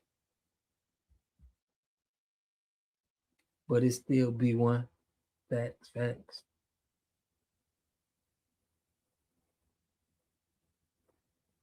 Yeah, I don't trust no other groups, bro. I want to be able to know that. I want to be able to have that connection with my people, just like all other lineages got. Exactly. Facts on true. Speaking my worry, brother. For real, man. I'm with you on that, bro. They want us to explain delineation. Delineation is, bro, we're not letting nobody that's not a foundational Black American come over here and cosplay like they one of us to get them in, you know, places and higher places so people can look at them, you know, with more respect because you are FBA. We did a lot. We got a big influence. When you from FBA or they thank you from FBA, people treat you different.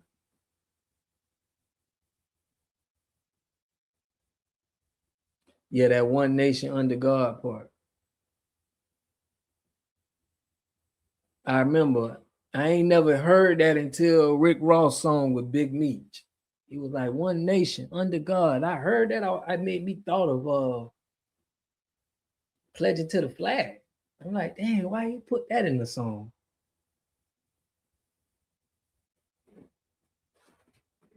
No, you good, you good. But if you don't know what delineation is, you go, some people just don't be on board. They don't be like, they don't know what's going on, bro. Like they don't really understand. They not in the trenches. See, we in the trenches with it. Yeah, bro, we tired of people coming over here from other countries, bro, and eating and, you know what I'm saying? Just stealing all our juice that we done created. Our ancestors gave us all of this swag and this sauce we got. And they come over here, want to be entertainers and you know, try to take off our sauce, acting like they us, which ain't cool, man. Everybody need to be comfortable with who you are, comfortable in your skin, comfortable with your lineage, you know, comfortable with your country. You need to be comfortable with, you know, what God gave you. You don't need to be able to want to fix your land. You got to fix where you come from. Let me let this play, y'all. I've been going off. Let's do it. What fraternity did you pledge and what year? I pledged Alpha Phi Alpha Fraternity Incorporated. I crossed in 2013, fall in particular. Are you a registered member of Alpha Phi Alpha Fraternity Incorporated? I am not. Why is that the case? Because of the very topic that we're talking about. There were allegations of our chapter hazing at the time that ballooned into a larger situation. That situation ballooned into an investigation from the fraternity We went through that. At that time, we were offline because the chapter wanted everything to blow over and make sure that everything was fine. That investigation came back with nothing against the chapter. However, the fraternity does not operate in innocent until proven guilty. They operate in a more likely than not. And if we had to do it, well, someone's got to take it. So they couldn't bring anything against the chapter at the time, so they instead placed me and my line brothers on the do not initiate list.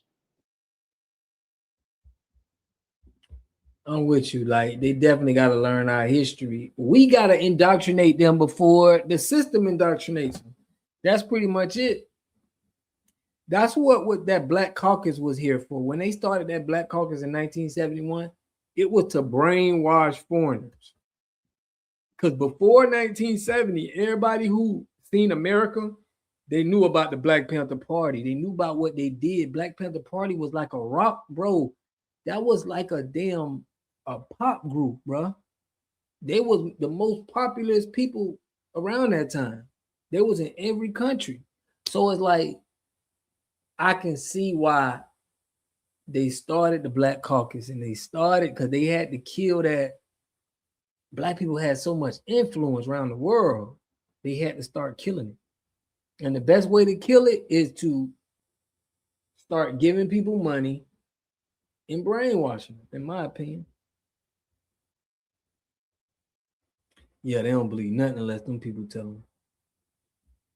But I agree with that. You need to learn our history before you come over here. Big facts. And why you got over here, like, you need to know, like, damn, the only reason I'm here is because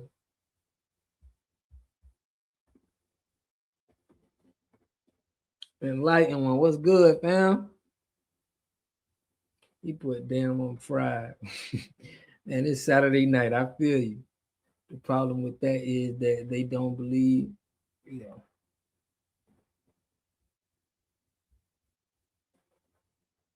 This is why we can't have them in our office. We can't have them in political office, because I showed y'all a clip of what a Spanish dude said.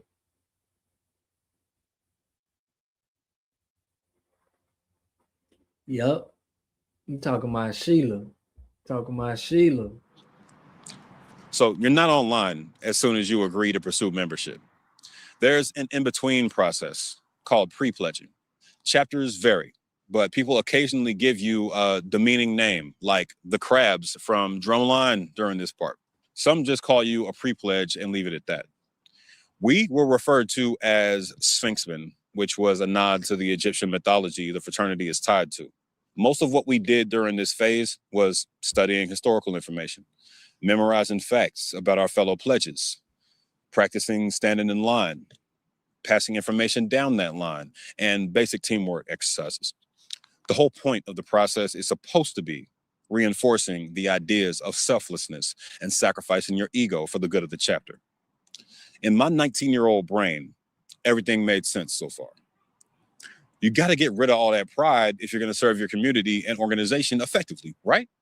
As an extension of that concept, we had to dress identically, commute to these meetings together, and maintain individual matching binders with chapter information in them. We were also required to call older members of the chapter who lived in the area, and we visited some of them too. We even helped one of them move, which seemed like a brotherhood building activity to me at the time, as opposed to indentured servitude. At least we got pizza. This next part is another area where chapters differ. Our Dean of Pledges, the person in charge of our pledging process, was big on. I just put this on, let this know that this guy's an agent. We don't need Congressional Black Caucus at all. They ain't got none. Yep, they hate pride. They ain't got none. I wanted to show y'all this though.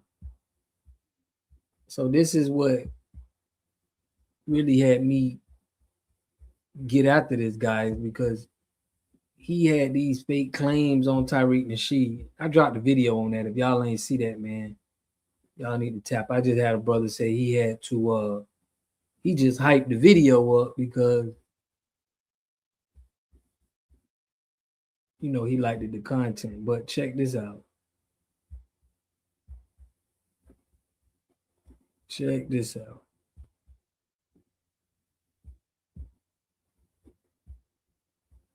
The filmmaker and YouTuber. Sound familiar? They suggested it because they knew then what I know now, that he's exploiting Black pain for profit, and very much still in his clout-chasing era. Wait, before you click off the video, hear me out. What I'm about to say next is for FBAs, Black people that descended from American slaves on at least one parent's side. I love y'all too much to allow this to happen to us. I say us because I'm a foundational Black YouTube American. Why is that definition of FBA the official one? Because King Flex said so. Who invented the term? Again, that was K Flex. Tariq Elite, Marcus, a lot of aliens. You see how lame he is though, bro? Like this man's so lame, bro. You was just in a fraternity getting, you know, probably did all kind of nasty stuff to you. Now you coming out here wanting to talk about somebody who trying to unite the people. I like Sulani. Shout out to Sulani, man. Sulani Tania. Sulan. Yeah, that's still, you know, foundational. They still foundational. Like we had a lady from Choctaw. You know, I claim Cherokee. You know, that's what my grandparents said what we were. Nah, he ain't FBA, bro. But listen to these dumb points that he bringing up. Like, FBAs have gotten real inflammatory toward non-FBAs on the internet, to say the least. And we're going to address that because I made this for you. I can roast Tariq in 5 minutes, but it's more important that we address the separation, the them versus us mentality. I understand where Black American anger and exhaustion stems from. He's definitely an agent. They ain't doing nothing with him with the probably with the groups, the sororities. Shout out to Big Hair, man. We family. Shout out to the Cherokee family, the Choctaw, all of our originals, man. Y'all know who we are. We have been under attack by America's power structure for hundreds of years. We do deserve reparations, whether monetary or otherwise. Most of the conspiracy theories Tariq and others come up with are ridiculous, but some of them are true. So they get people like Candace Owens and they turn her into a collaborator with the white supremacist system. They elevate her to some type of spokesperson status. Candace Owens is only known for getting pushed into the limelight to talk negatively about Black people. Bro, all of them people in them fraternities, they look sweet, bro. I'm telling you, they do some things. Here's what we won't be talking about in this video. Tariq's family, his terrible rap songs, overly auto-tuned funk music, or his physical appearance. This also isn't a full review of his documentaries, but we'll touch on those. Whenever possible, I'll be citing sources in the description and on screen. I'm gonna use his own words to prove every allegation I make. And he don't got no points, y'all. We only gonna watch a little bit of this, but what I'm saying, for him talking like this was a great production of how he put everything together. But as far as like information, really exposing somebody, it's like he don't got nothing. Like, bruh, me exposing that this guy is a Democrat, he's in the boule, you know, and just look at him. He say he 34% Nigerian. We don't need to hear nothing from you, my guy. Let me let him go. I obviously can't cover everything he's ever done either. The man's been running his mouth for longer than I've been in the workforce. Here's what I'll be proving. Tariq created almost all of his fundraisers and all of his movements in an effort to enrich himself, uses Black rage and trauma to sell products, despises women and queer people, and couldn't lead his way. So this man makes movies, bro. This man makes films. This man is a content creator. There's nothing that Black people did right, that enriched Tariq Nasheed. That nigga was already getting money, bro, when he was doing the movies. When he was doing that, he didn't need FBA to enrich himself. He was already getting to it, bro. He got respect from people. He been doing it. He making it seem like by him trademarking FBA, he got some type of millions or something. Like, how he got money from that, bro? Like, how can you say from him starting FBA, it made him rich? Like, what FBA? Like, how he got money from FBA? They can't never say that. But they'll just lie. They'll just say things to try to make this man seem like he's just getting money from people. Tariq was on MTV way back in the day. Man, Tariq been having money, bro. And just by that, the man is 51, bro. He's 51 years old, bro. Once you in your 40s and stuff like that, this man ain't started FBA to get no.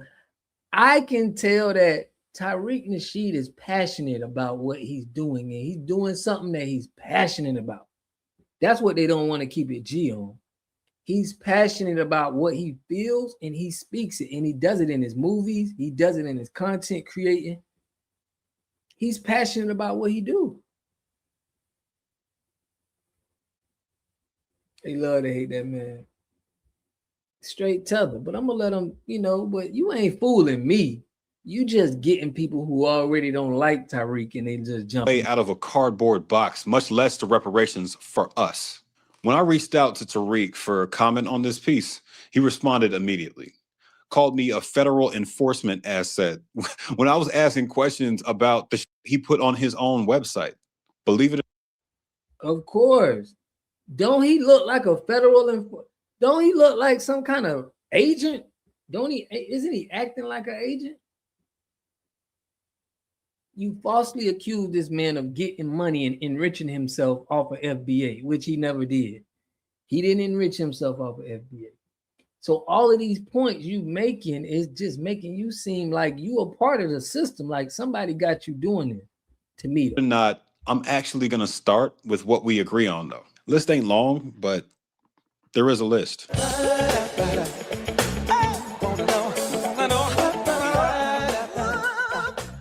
What do I have in common with Tariq? We're Black Americans. We both have 2 Black American parents, and we both have Black American names too. His is Marcus Vincent Thomas. And Tariq Nasheed not Jamaican? His name is Marcus Thomas. Marcus Vincent Thomas. Marcus Vincent Thomas, don't got a Jamaican granddaddy? Marcus Vincent Thomas? I can't find the proof for that, but Vincent, I mean, it's a possibility. Every guy I know named Marcus Vincent Thomas is straight off the banana boat. No, 100%. In Jamaica. A lot of y'all already knew that, but I found it out in this court document from when he was sued for defamation 2 years ago by Taharka Bey, a social media. This is the only thing he got was defamation, what this man did. But this has nothing to do. You ain't bring up nothing that he scammed us. This is what you trying to tell. They trying to tell other FBA people, Tariq scamming you. I'm like, bro, I ain't get a man no money or nothing. What is you talking about? I'm pushing for the lineage. I'm supporting him. How is he scamming me? Tariq is a grifter. He's a pimp. He's an old pimp. Like, bro, can y'all just give us some facts of how he stole from us, his own people? Like, this is things that our uncles and ancestors been saying. They've been saying this. He ain't saying nothing that we ain't never heard before, bro. They just mad because he trademarked the name. That's what you mad at?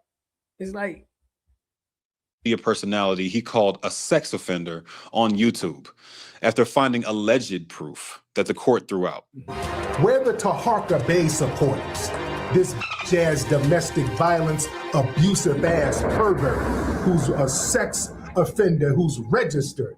Tariq misinterpreted a document that had a Y next to the database for registered sex offenders and thought it meant Bey was one. But what does this have to do with him being a scammer? This is what I'm saying. This man put black people through this. He made an 1-33-minute video, y'all, with a whole bunch of fluff. He could have did this video, bro, in about 15 minutes. But you wanted to stretch this so long, like you got real information and you ain't got nothing, bro. You coming at with nothing. Even though it only means the authorities checked that database for his name. He would show this intake form, MOSOR, registered lifetime sex offender, yes. And then he would convince his audience that that means that I'm a lifetime sex offender. Well, that's not what that means. We don't care. That don't got nothing to do with us and nothing to do with him scamming. We supporting this man. If he got books, right? They like, yo, he got books. But they say he got deodorant or something out.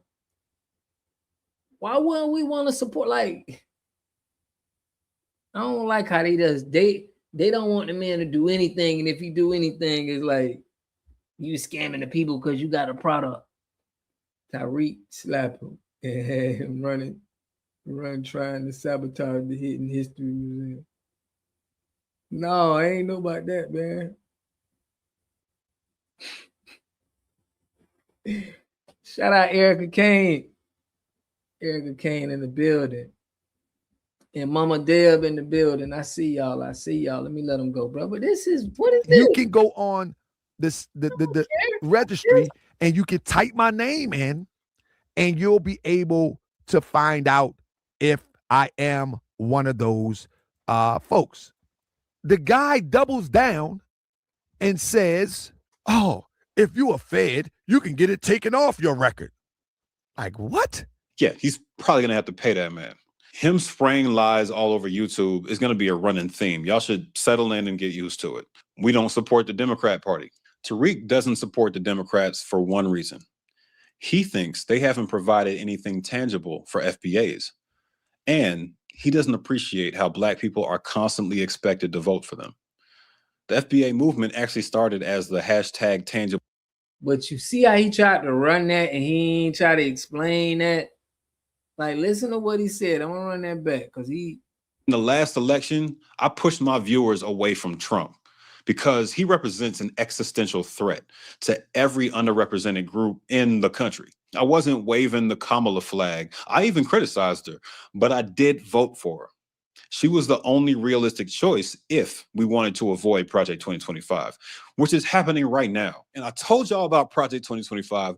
Nobody listened to me. We dislike the mainstream media. I mean, we both decided to build our own audiences and correct what we see as falsehoods. So it seems like we're on the same page on this one. Disliking all of the mainstream media is necessary when you're attempting to inspire. This dude voted for Kamala.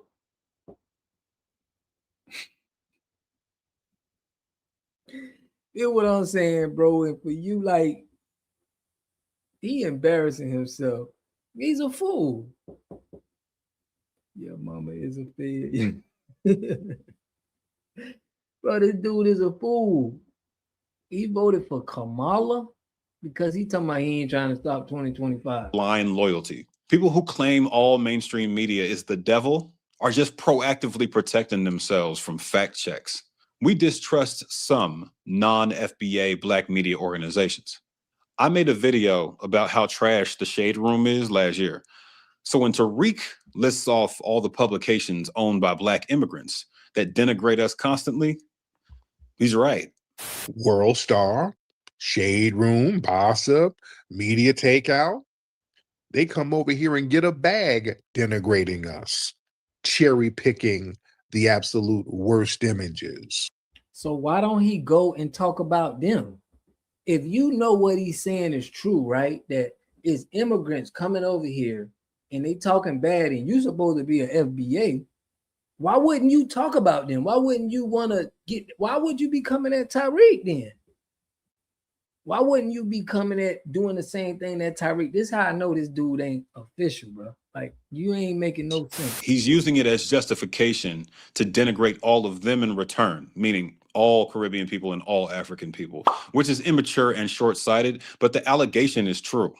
Tariq doesn't do nuance very well, as we'll get into in the I don't agree with section. We both think there's an unofficial war on Black Americans. These people have waged an unofficial war on us, and that's one thing that we have to do. We have to start calling what they have done to us and what they are doing to us an act of war. I think it damn sure is. If you're gonna come over to this country, right, and you're gonna make sure you, like I told y'all about the Black Caucus chair, and this lady has started a Caribbean caucus where they're trying to funnel money to other countries. What you think this is, bro? This is really going on right now, and we trying to stop it. And you got to be calling it out. You can't just not call it out and say, "Oh, it's true," but I'm gonna call out Tariq Nasheed for starting FBA. Given historical evidence and modern day evidence, it's really tough to argue that this hasn't been the case since slavery ended. Where we differ is that Tariq is using that fact to further justify his incredibly divisive actions and statements towards everyone who isn't FBA. What else do I have in common with Tariq? Anger. I've been angry at this country's power structure my whole life. Boom, we got a non-foundational Black YouTube American as well. So I wanted to get a feel for how FBA, how their ideology has impacted you, how it's intersected with you, but also how you've interacted with Black Americans throughout your life. Yeah, so first I want to give some empathy. I want to start out with that. Essentially, there's a unique experience that the Black American growing up next to their colonizers have. It is a maddening experience. To be Black is to be mad in the States in particular. The second part is... See, that's what I'm saying. They saying to be Black is to be mad. The problem is, if y'all wasn't cosplaying and spending our resources away, you wouldn't see us mad, bro. We wouldn't have no problem with y'all. The problem is that we see what y'all undermining us. So we looking at y'all like, look, you on their side. We got to get with FBA, y'all. We got to know who FBA is, because when y'all get over here, y'all go to the, listen to what he said though. Check this out. I also empathize with the pain of having to create the gumbo of what you have, because that's all you have. So being that the FBA or the ADOS has only existed and its only lineage has existed. Bro, what you talking about? That's all we have. What is he talking about? The gumbo, the do you not know in America, bro, we're the highest class of melanated people in the world. What is you talking about? We had more stolen from us. We had more taken from us. So if you trying to judge us and you come over here, bro, and you be all buddy with them people, why wouldn't we treat you the same way and be mad at you? Because you're not here for our best interest. In the States this whole time. That's all he got. So he, you know, his claim to his African ancestry and, you know, looking back to see if he's Igbo, if he's Yoruba, like if he's all these different things, that's a little bit too far for him. Yo, so today, my baby brother sent me my ancestry results. He had to fall on the grenade for the rest of us. RIP his data. I just found out that I'm 32% Nigerian and 14% from Mali. I don't know what you call somebody from Mali. Being American and descended from slaves and knowing that you came from West Africa, but never really being sure. Now, do y'all see the back to Africa theory? Everybody who do they probably they ancestry, it's gonna come up Africa. It's gonna come up Africa, bro. Nigeria. You get what I'm saying? And I think that's all a part of the play of the Pan-African. Which parts or at what time, anything like that. It's a surreal feeling when you find out, right? Because on the one hand, you're pissed off because there's no way for me to have a connection to that continent. I've never been to Africa. On the other side, you're happy because you're grounded in something for the first time in your life, something besides this country that stole your people and forced a religion on you and forced the flag on you and forced you to pledge allegiance to that flag from childhood on, which is weird. We're going to get into the allegiance to the flag FBA does a little later. Everybody who doesn't spend time on the conspiracy side of YouTube, let's cover the basics of the ideology. FBAs, stick with me. I know y'all know most of this, but I can guarantee you that there's some of it you don't. To be clear, we're officially done with things I agree with section. I dislike everything covered in the rest of this video.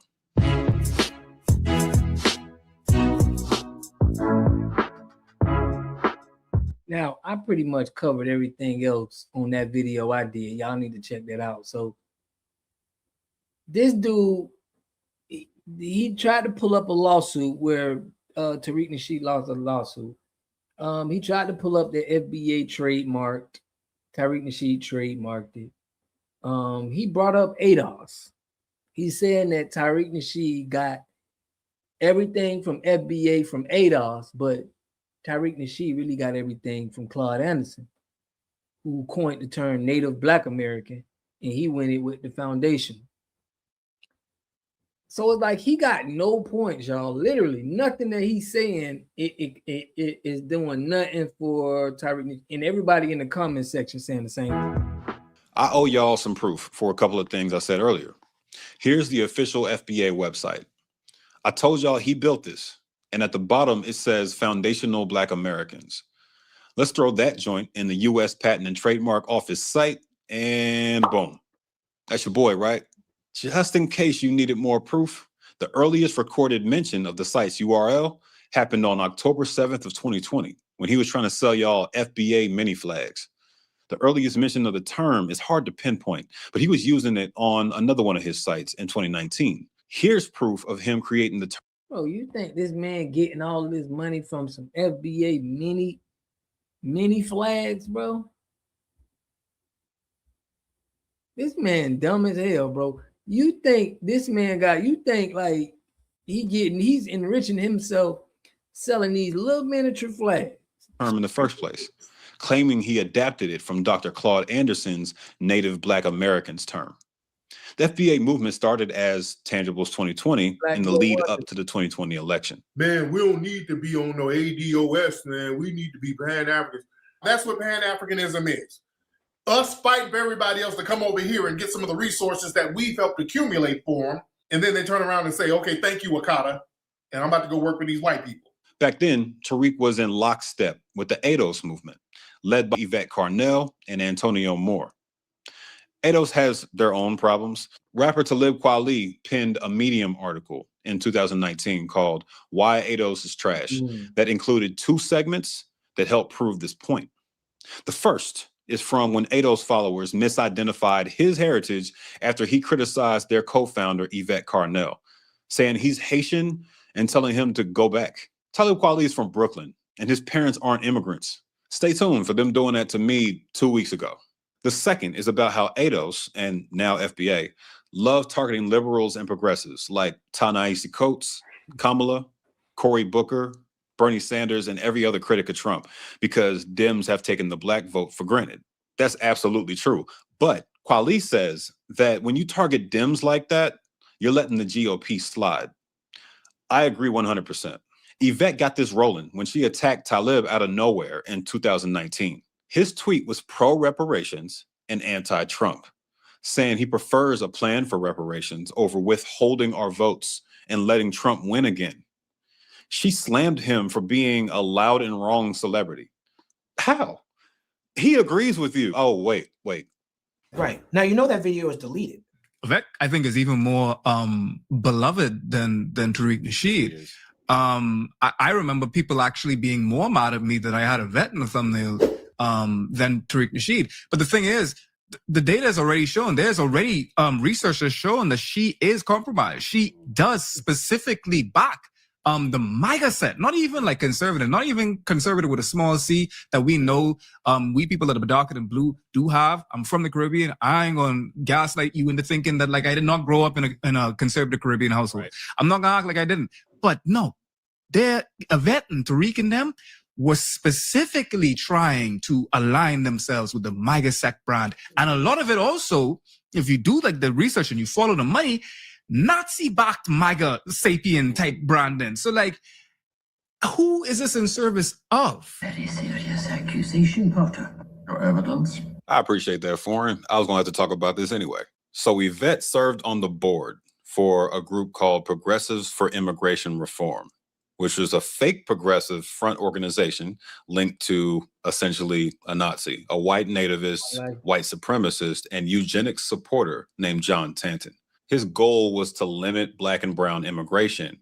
This organization she served on built websites that accused immigrants of being responsible for things like traffic, overconsumption, and other environmental problems. They've also increased friction between ADOS/FBA and Black immigrants, as we're going to show a lot more of in the video. The ultimate goal here is to delay a Black or brown majority population in the country for more years. Also, big shout out to Ole for throwing me the alley-oop with this research. We all love you. Thank you so much. Suffice to say, FBA copied most of ADOS' playbook, but bro, you just exposed Adolf, bro. You ain't exposed nothing. This is where he think he really did something. He think because he did this Adolf thing, and you can say that Adolf stole everything from FBA, stole everything from Adolf. Bro, get out of here, bro. Made it worse somehow. I got to show y'all the site for Tangibles 2020 real quick because it supports my prior argument about Tariq selling anything at every chance he gets. First, we hit the homepage and find yet another weird company launched by Tariq called #FirstThem. Their argument is that there's corporate sponsored movements rising up in the entertainment industry around sexual misconduct, and that these movements are unfairly targeting Black entertainers. The site goes on to say that there's allegedly hundreds of accused sexual predators from the dominant society, aka white people, and that they're being skipped over. Okay, so #FirstThem is really them first. Considering this main part of the site was built out in April of 2019, and the Me Too movement popped off over the 2 years prior, that's definitely what he was referring to. Let's see how many high-profile Black people were implicated by that movement. 3, Bill Cosby, R. Kelly, and Morgan Freeman. 3 out of 9 or so high-profile celebrities, with the rest being white or Jewish. Most of y'all watching this are just now hearing about Morgan Freeman's harassment accusations right now. By the way, Bro, we don't believe all of that stuff that they put charges on people by. We know that the system try to take down our Black men, bro. Why would they need Tariq Nasheed to do that? They've been doing it. What is he? Why you putting him on something he's trying to help Black people in? And you trying to say he got involvement with taking Bill Cosby down? This dude he need to put some hands and feet put on. Accepted responsibility for it. So it's probably just one of the other 2 that he's caping for. Most of y'all have been watching me long enough to know that I wasn't guessing. Here, he says he's not trying to minimize the actions of R. Kelly after John Legend says Kelly deserves the Weinstein treatment. In the next tweet, he agrees unequivocally that they're on the same page. Kelly deserves to be punished on the same level as Weinstein. 10 days later, he tweets about an unsubstantiated case where a sex offender pretended to be a woman to lure a victim, then quotes himself and implies that R. Kelly ain't that bad in comparison. How are 9 counts of sex crimes and human trafficking not worse than that? I guess I shouldn't expect much from somebody who wrote a Mackin handbook for incels. We'll get to that, I promise. This is the most important part. How we help. Simple. You got to donate and buy some merch. There are no more specifics about where the money goes. They claim there's volunteer opportunities and fundraising initiatives, but we couldn't find anything to back that up. If y'all need proof that this is Tariq's site, clicking one of these sweaters takes me to a page with Tariq Elite in the URL. It's his personal Shopify account. Oh, what is he saying? Don't get whiplash as I take you back to the #Tangibles 2020 tab, because this is not going to feel like the same site. These are the same talking points we've heard within the Black community since before I was born. We've been neglected by Democrats. They lump us in with other minorities who benefit from He's a Democrat. More than we do. And we're not voting unless we get tangibles. Jive, turkey. Promise I'm taking this seriously. As usual, the only way to get involved is to hit his PayPal. Brief timeout. To organize the rest of this video, we're going to roll out the first 6 of the 10 stages of genocide. Page, bro. Yeah, I put grift in the title because he doesn't want to get anyone killed. He just happens to be agitating an intraracial war so he can profit from the FBA side while using the same blueprint as some of history's worst dictators. Like, if Hitler was way less persuasive and only concerned with getting enough money to hire models for a music video. Bro, y'all hear what this man is saying? He's basically saying if you trying to make profit, you are a scammer, you a grifter. I'm trying to make a profit, bro. Very long story short, Everybody he soon got a fractured page. off from #Tangibles 2020 and formed FBA, using a lot of the core ADOS principles, reparations, delineation from Black immigrants being the main two. In my opinion, he did this because he realized he'd be better off creating and leading his own movement to sell more terrible films and merch to. Another fractured group called Secure the Tribe later broke off of FBA. Because of course they did. We've already covered the definition of FBA, but now we get the backstory behind why they're separating themselves from other people descended from slaves in the Caribbean. The site claims that almost a century before slaves touched down in He wanted us to be a Pan-Africanist. He said separates other people from slaves. What is you talking about, bro? We got our own history on this land. Tariq ain't we got our own history. We got family that got history here. You ain't even America. A Spanish colonizer named Lucas Vasquez de Ayllón brought the first documented enslaved people to what's now the coast of South Carolina and Georgia. This is widely confirmed by the historian community. There were about 100 of them, and a revolt followed weeks after they touched down. There were likely both free and enslaved Black people in America before 1619. This article by Dwayne Johnson of the Valdosta Daily Times summed it up best. Apparently, Christopher Columbus wrote some of the potential evidence in his own journal. Columbus said that Native Americans confirmed Black people came from the Southeast in boats, trading in spears. These spears had the same ratios of precious metals as the spears being made in Guinea, which is in Africa. This is a secondary source, though. We'd need to see and translate that journal, but FBA's, I'm going to give that Harvard historian the benefit of the doubt. The evidence people like Tariq point to most often is the giant Olmec head statues from Central and South America. Some of the Aboriginal people here look just like us. You go down and see the Olmec statues. You go to California. And it's crazy, y'all, because on my channel, I talked about the statue, and it was one of our historians that was talking about that this was Black people. Tariq Nasheed is just, regurgitating what some of the scholars have said. Why is you pinpointing what this man said when you got Dr. Claude Anderson, you got all of the scholars that said that this is the facial features of us?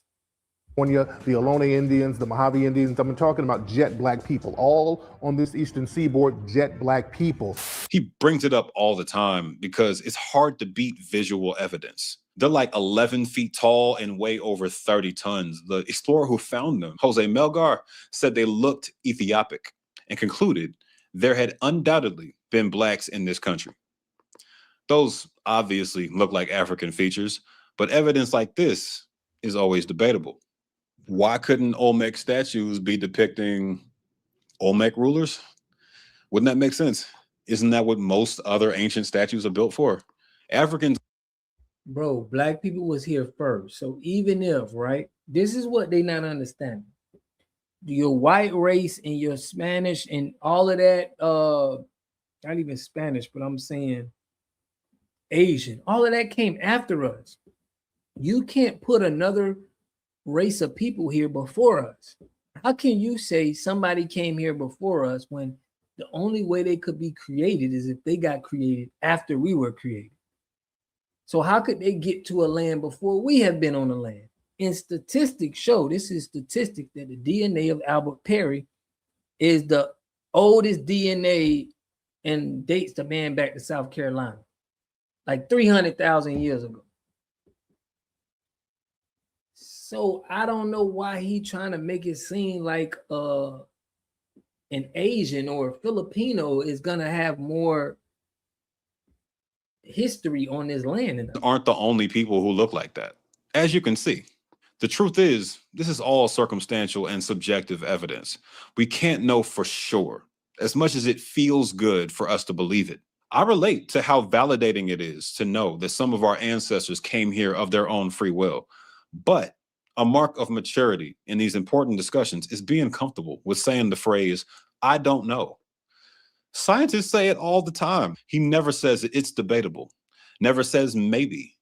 He not only stated theories as facts, he insulted Native Americans while doing it. Even though some of our people were from Africa, we were mixed in with the Aboriginal people here. We have to understand that we were here, many of our ancestors were here before Columbus. We're taught that.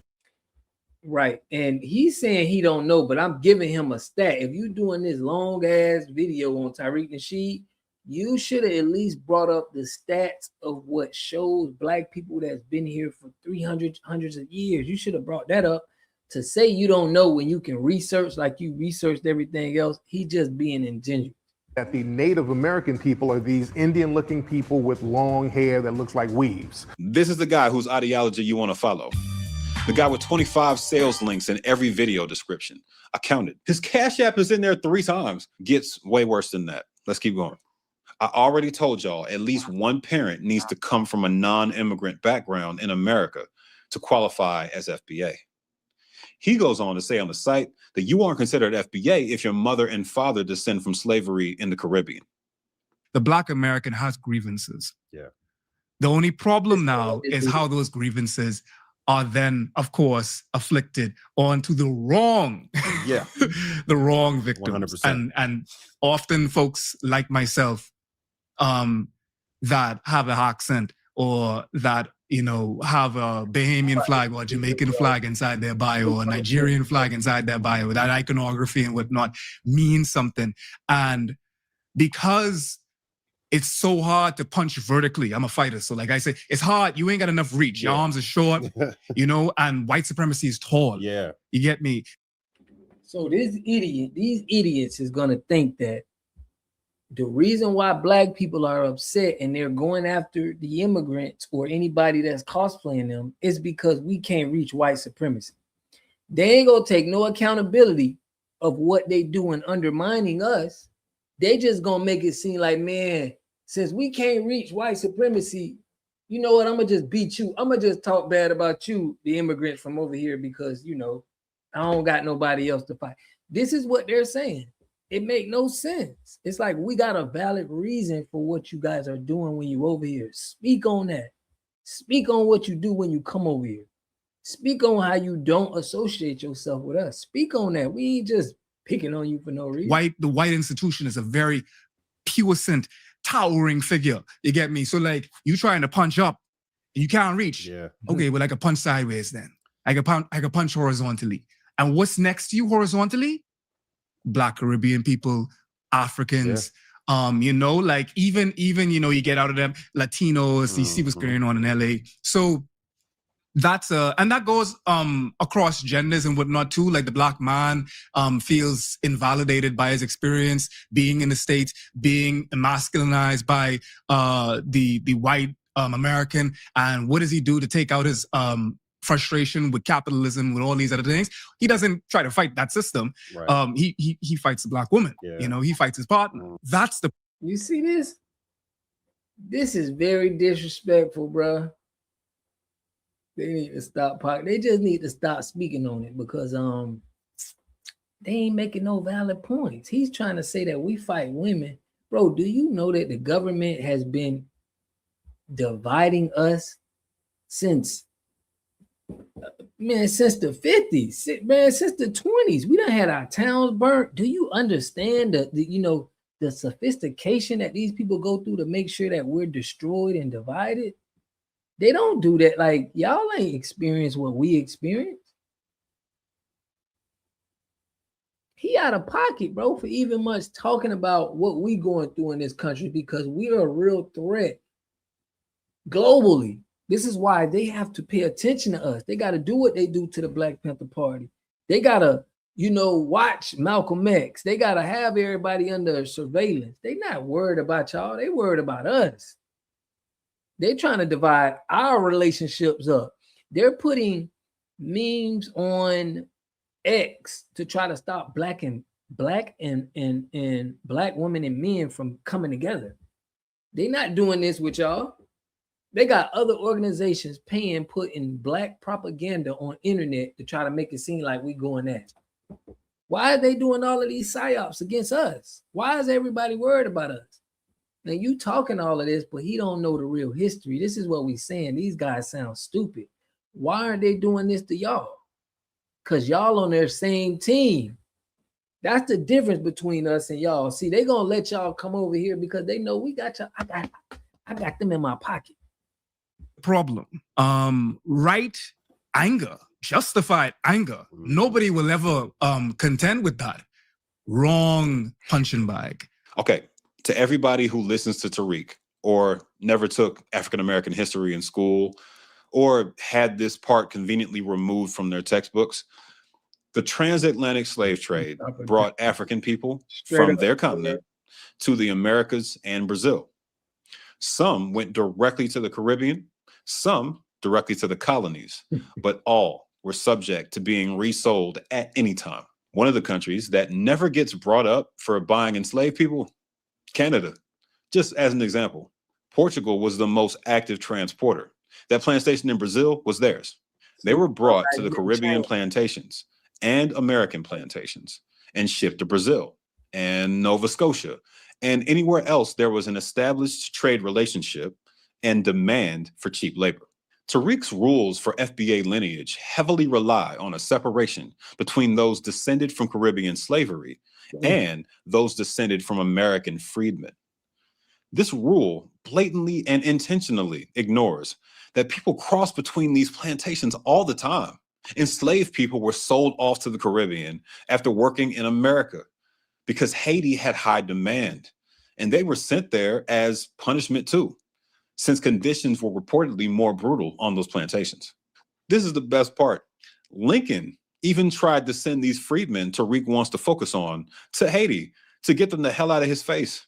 Lincoln did not want a bunch of free Negroes wandering around the US. The attempt failed, but a basic review of history would have told you that plenty of people with the exact same ancestry as you ended up on those islands out of sheer chance. This is political. He's just bringing up points to try to make it. He's trying to tear down the FBA movement because it's causing problems. And somebody probably hollered at him, hey man, we got 40, 50,000 for you. We need you to do an extent video on Tariq Nasheed and try to kill this FBA narrative. We seen what happened with Fat Joe. We ain't stupid. He went online. We see him in a Democrat with Biden and them. And then he go out saying foundational Black authority. They sending people at us because they know they want foundationals with the Democrats. After putting in work in the States. If your claim for hoarding all the imaginary reparations checks depends on FBA's building the foundation of this country, shouldn't anybody who did that work be included? You'd think so if this was based on logic, but it's not. Even if there were zero significant intersection between slavery in the Caribbean and the founding years of the chattel slavery system in the US, which is categorically impossible. This clown goes on to claim it's easy for all FBAs to find and produce their paperwork in order to qualify as part of the lineage. So there's some kind of deliberate. Hell yeah, it's easy. We know it's easy. You got listen, he don't understand that there's people, right, that before a certain time in the year, like he's saying 1971, since that Black Caucus came in, we made sure we had children with FBA because we stayed around each other. Once you get to the 1800s, bro, early 1900s, when we had Black Wall Street and we had everybody stayed in black communities, it's not hard to find where your people from. Play going on here. So that's very dangerous. Well, it was dangerous because now we're doing paperwork checks now. He cites the 1900 census too, since it provided more information, as if some of us weren't displaced or our paperwork lost to time. As if a census conducted in 1870 could ever account for the full extent of the atrocities committed during slavery. As if our ancestors hadn't scattered all over the planet by then. And as if the federal government could ever be trusted to create and operate. No. See how he trying to push the goalpost? Now he trying to say that when we was in America, after slavery done happened, right? After we got out of slavery and we built all our homes and we were the richest that we have ever been after that, because we had all the work, we had land, we done built our own towns. When do you think we was moving out? We were trying to build up our communities in our towns. When did we move and go to other countries and stuff like that? Besides the military, what did you talk about? The entire department it would require to process and verify all these people. How are they going to stop Rachel Dolezal? Ernie's good, but how are they going to stop Kenny Smith? Why would you want the feds to have the power to further classify and exclude huge sections of the black population in the first place?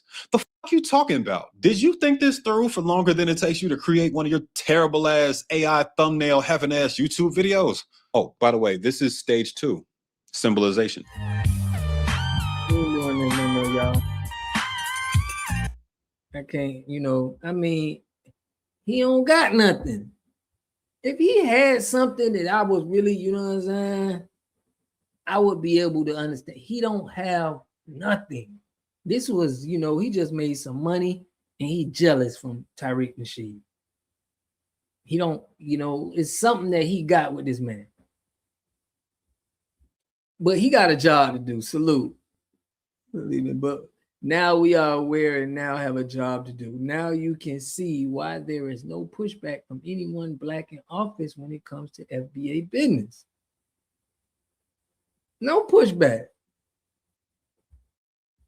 They want this to get around by Tariq Nasheed. They really want Tariq Nasheed to drown out here in this with hate and thinking that we don't see it and we don't, understand what's going on. Yeah, he upset he ain't in the club. He put, I can go right to Louisiana and find all my lineage. Right. What is he talking about? This man talking about so many people have been scattered around, bro. I can't even, how can everybody find their lineage? What is this man talking about, bro? Salute, my right. He put, this dude don't have a birth certificate. That's what I'm saying. How can you, how is it so hard to find your people? It's not hard at all. It is tether bobbing, bro. What black people invented the family reunion. Salute to that. Straight up. Yeah, shout out to my life. FBA was already here, man. I missed a couple of you. Let me make sure you get your. Damn right, we was already here. For real, bro. He ain't saying nothing constructive that's even making sense to me, so I can't keep. He said Tariq denied his email, so there goes your answer. Tariq called a man an agent. This is what he is. Bro, anybody who done took an oath, pledged in a group that he in that's about, this stuff like that, and we seeing this in the Democratic Party, this dude is an agent. If you got tied to the Democratic Party, bro, and you claiming that shit and you standing on Democrat business, you're an agent. You got some agent going on with yourself. Our military record from Revolution, War, and Civil War. Dude is one of the January 1st people. He put not a Social Security number. He ain't got nothing. That's why it's hard for him to find his people. Yeah, fam, he the new COINTELPRO. look at the extent this man want to go into, though. The extent this man want to go into to try to make it, to manufacture up a lie.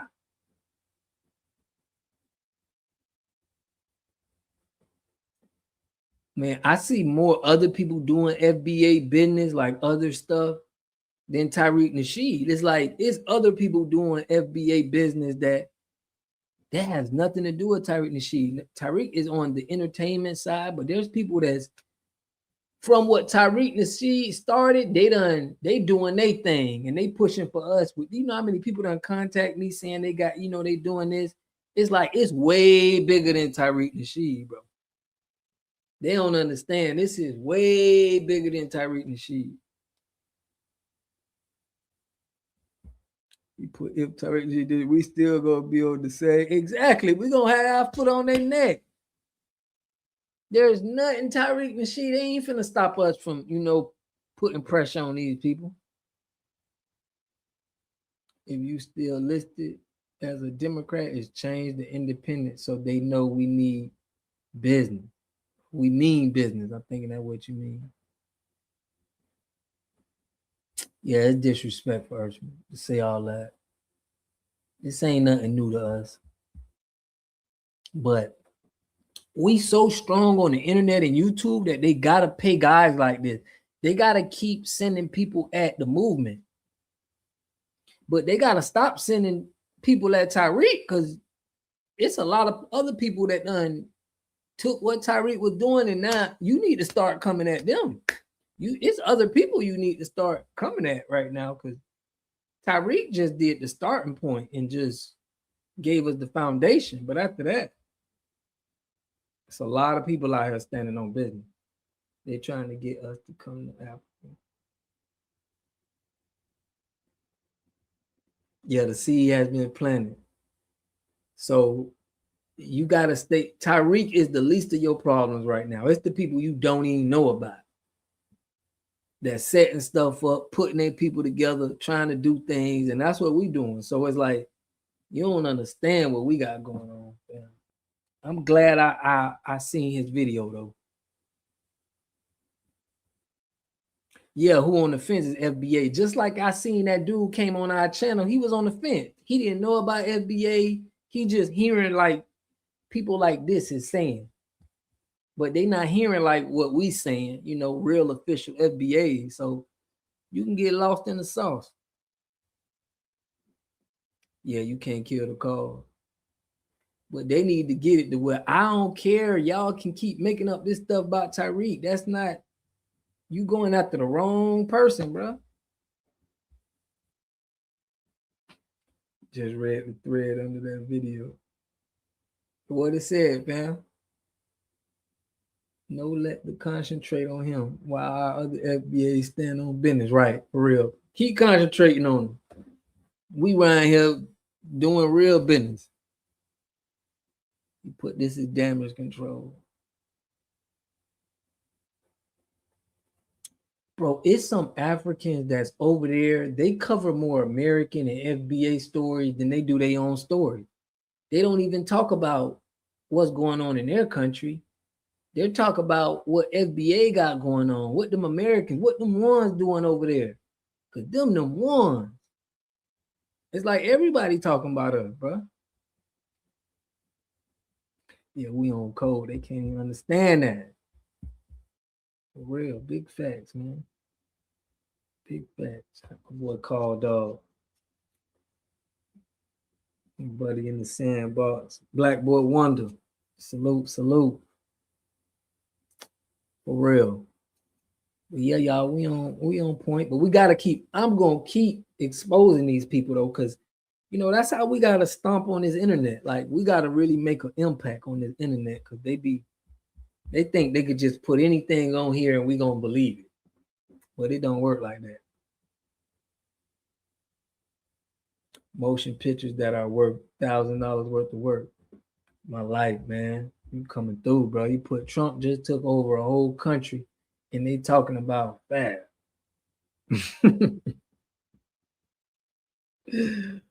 Trump is shooting and bombing that Venezuela country, bro, anywhere. But They talking about Tyreek. Man, what do you think about that I Show Speed dude situation? Man, I feel like I Show Speed he's a part of the system of them trying to this back to Africa theory. You feel me? I think he down with he down with the set. Him and DDG. I don't see them traveling to Africa right now at the same time. It just don't make sense. All African YouTube channels come across my feed. They all covering what we doing to make money. That's what I'm saying, bro. Like, everybody covering what we doing right here in America.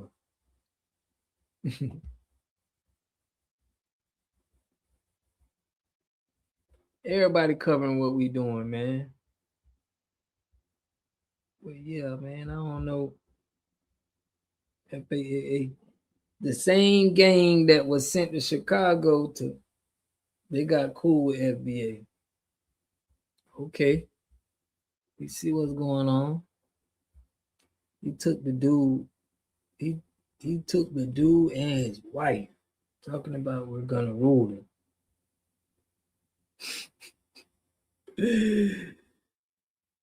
The belt the ass in the name of eating off the FBA plate. For real.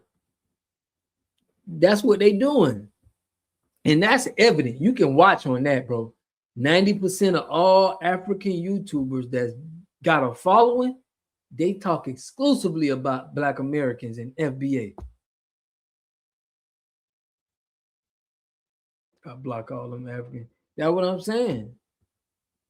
Our influence, they trying to stop our influence on the world because they know soon as we cancel the Democrats and do that and we get an influence around this whole world, it's a wrap. They got to deal with Black Panther Party all over again. And it's going to be hard. It's going to be much harder. Once we get there, it's going to be much harder to break it down right now. You know, they're going to have to come up with something new. We know about the COINTELPRO. There's only so much you could do.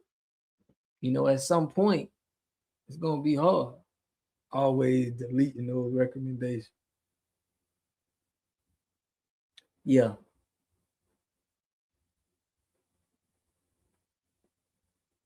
Yeah, I seen he tried to act like he with Africa. He was born in Africa. You got some publication that's saying he wasn't born in Africa.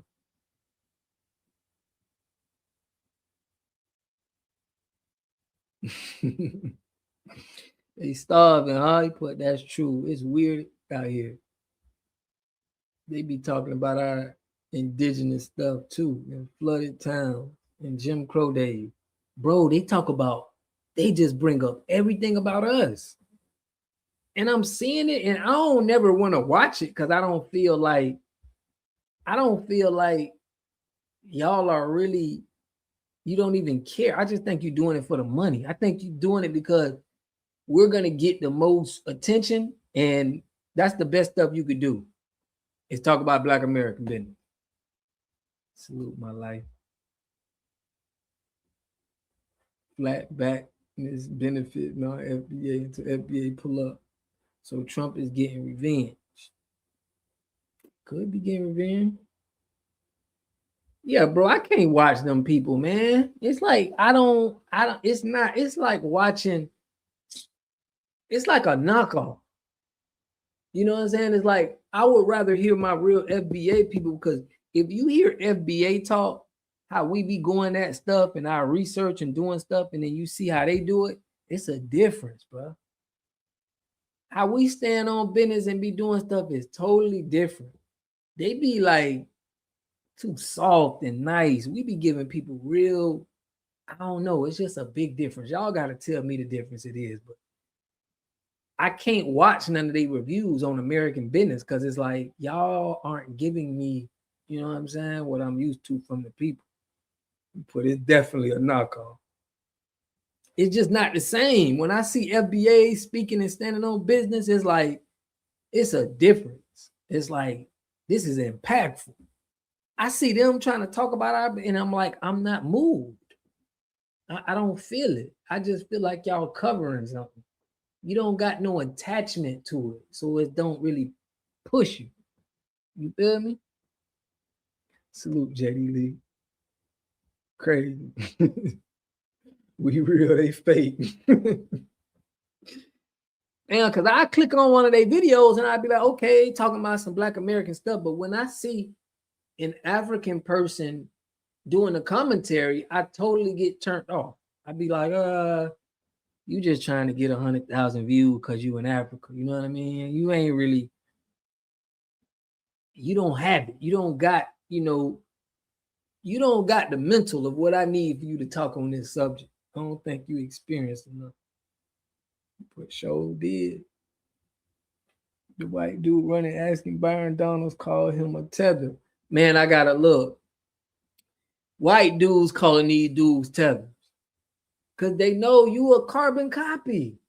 I gotta play that. I'm gonna probably do a video on that, Ursh. You right. They got white people out here saying, bro, you a tether. You ain't one of them real ones. You ain't no real FBA. Your ancestors ain't stand on no business. They ain't go like when they start doing that.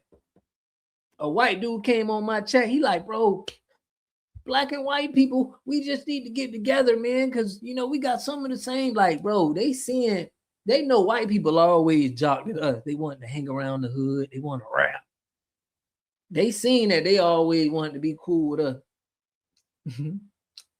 They report our news, no flavor.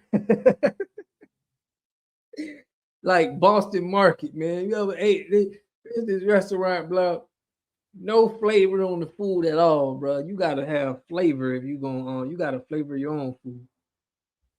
Shout out to Real, bro. You put some real ones on here. Malcolm X, Steve Coakley, Dr. Claude Anderson, Henry Clark, Philip Randolph, Dr. Francis Cress, Westland, been giving us some gains since 20. Just study our FBA great activists. And when you hear them talk, like when I heard Steve Coakley, Malcolm X, Claude Anderson talk, they got that FBA motion, bro. We speak to a point that where we like, we gotta give you this point and we gotta say it in a serious manner.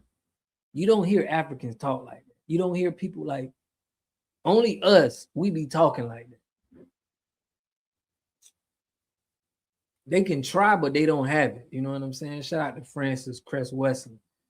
Like, and how we stand on business, we have no fear. We'll talk that shit in front of 100. We'll talk that in front of 200 white people and be saying the same rhetoric and standing on business. No fear. You get what I'm saying? Like that that's appreciated, bro, from Black people. Because they don't got hearts like we got. They don't got the courage like we got. America has always been to come up. None of them come to build. They come to take.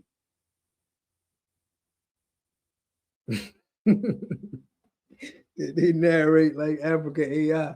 I'm telling you, they just gotta sit and let that thing play. Black Polo, what's good, fam? Y'all, we just in here standing on business, delineation, and getting these Democrats out of office. This Cam Clown make me sick. And these Cam Clown cult followers do too. He should have stuck to exposing MLMs. He should, you right on that one. He should have stuck to exposing MLMs and, you know what I mean, people having fake degrees and all of that. But this one made me just feel like you ain't have nothing, bro. You ain't got no credibility. Oh man, appreciate you, Black Polo. Yeah, man, we've been on here standing on the business, bro. But we gotta expose these people that's talking bad on us to try to affect the influence, y'all. Because I see now that they trying to influence the younger FBAs. That's what's gonna come in and be doing what we doing right now. Like this gonna be a move. Like this gonna be a movement. So it's people looking up to us. You know, like it's a lot of people looking up to what we doing as FBAs, and they like, yeah, I'm gonna stand on business like that. Call dog in the building. Yeah, man, but y'all know, man, Friday, Saturday, I didn't go live yesterday, y'all. I would have went live, man. I had got caught up. But Friday, Saturday, Sunday, we're gonna go live, but also Wednesdays and Tuesdays. And I might, might pop it in some, as long as I can get the right research. But Yeah, y'all, we ain't taking none of that in 2026, man. We calling it out. I still got some on the Black Caucus because they really ain't giving our money. Like, what really made me get into politics is knowing that they stealing our money and giving it to immigrants and giving it to people so they can stay here and they can vote Democrat. That's what really got me upset. I saw the whole video. He only has projections and distractions. Typical Tether. Salute my life. I appreciate you, family. I saw the whole video. Yeah, the whole video. I ain't see the whole video. I seen like 40 minutes and I'm like, you ain't got nothing, bro. If you couldn't tell me nothing in 40 minutes, what am I going to stay in here for another hour for? It's like, that's why I know he's a grifter, because who would put an hour and 33-minute video, bro, talking about somebody, you know what I'm saying? Like exposing somebody. That don't even make no sense.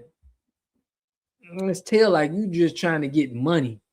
You're not really trying to tell people something. You just trying to, because I know when you have long videos, you get paid more money because more people are watching it, they own for longer. So he just tried to keep our attention to stay on the video. And I'm like, bro, I ain't giving this man no more attention, bro. His stuff is trash. Black Polo in the building. But yeah, y'all, man, we got that. Man, if y'all don't know, I got the, let me show y'all my petition, bro, because I need y'all to sign my petition. Y'all standing on FBA business. And we need to make sure we know what's going on, because for real, family, I want y'all to know this is what really I'm doing. And if y'all ain't, man, I wish I could leave a link. But if y'all go on my community section, man, please, I need y'all to sign this petition, man, so we can require to get FBA for politicians to require to prioritize FBA, because they don't prioritize us, they prioritize immigrants. You know, we got this, we done sent this. This is Trump and JD Vance. They went to themselves. AB with the win. Salute. I appreciate you. She been holding me down for a minute. Yeah, fam. We got to really start putting in work. We got to start stepping down on people now. It shouldn't be comfortable for people to come to our country and just get in the political position. You know what I'm saying? We got to start making it uncomfortable. Like you don't even have the right to come speak on our politics, bro. And to tell us who getting reparations and who not. How dare you speak to our people like that?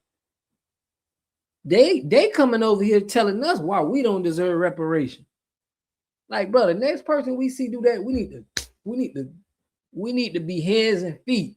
There's no way nobody should disrespect our land like that. FBA open, stand on business. Salute, man. Come and flex, family evil. And they're gonna tell us we lazy. All this work we put in this country for you to be able to come here, and you gonna come over here saying, bro, listen, people need to pay taxes to us when they come here. We shouldn't be paying the same amount of money as everybody else when we got lineage from this land. You want to come here, you don't have lineage here, you need to pay FBA tax. That's how it gotta be. You can't just come over here getting money and you on the same plant. No, bro. No. Everybody that come over here, you on this land, bro, you gotta pay taxes. You have to pay taxes. I don't care who, I don't care what you gotta pay taxes. The only people that don't pay taxes is the people that's from the land.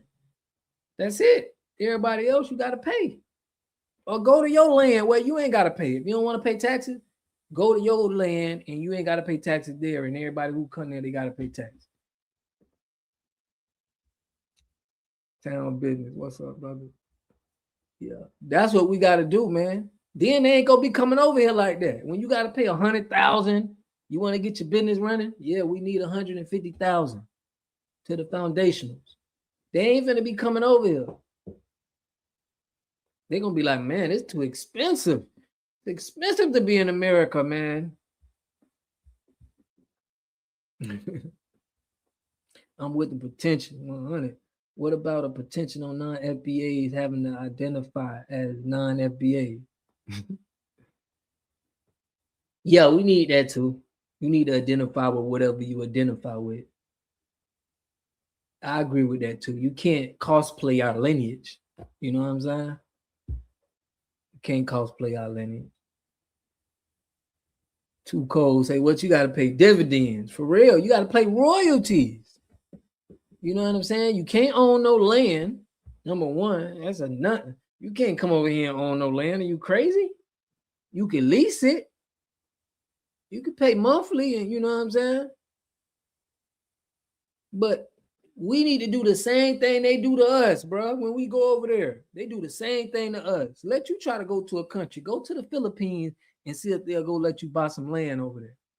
Go over there and try to do some business and see if they ain't gonna want no money, no taxes. Ain't no country finna let you come to their land and thinking you just finna come there for free and get money and not pay the people that's on the land. It don't work like that.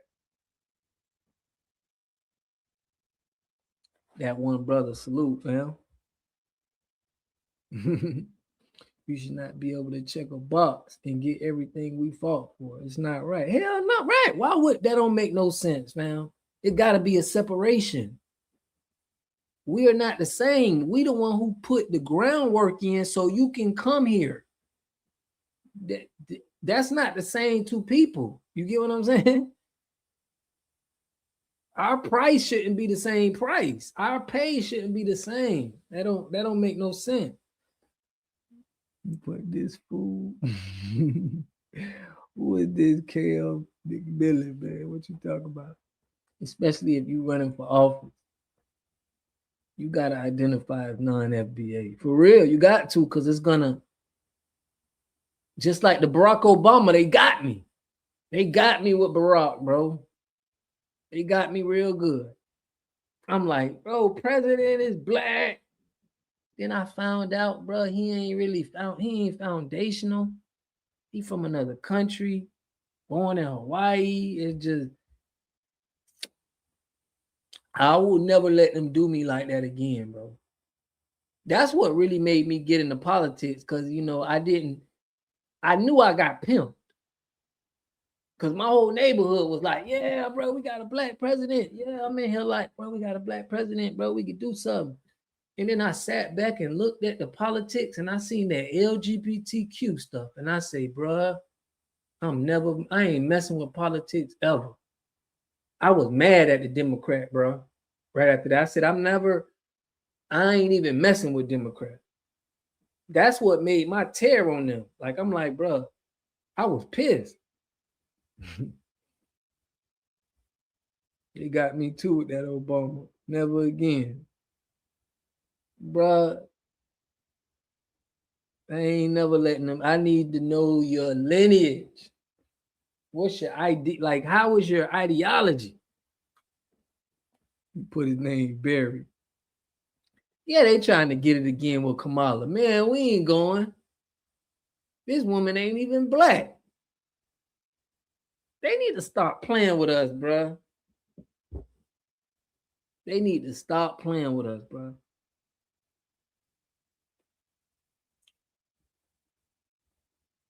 Gonna get an immigrant. You're gonna keep getting immigrants and have them run for president. Y'all see how they playing the game? They gonna get an immigrant black person before they get an FBA. How that make sense? Somebody that's from the land. Nigga was tap dancing in the streets and dropped that hot new rap track. My president is black. Bro, I played that on repeat. Man, I had the Trailblazers, I had the 12s in the, bro. I'm riding down the street. I'm bumping that heavy. Back to back, back to back, back to back. Never again, bro.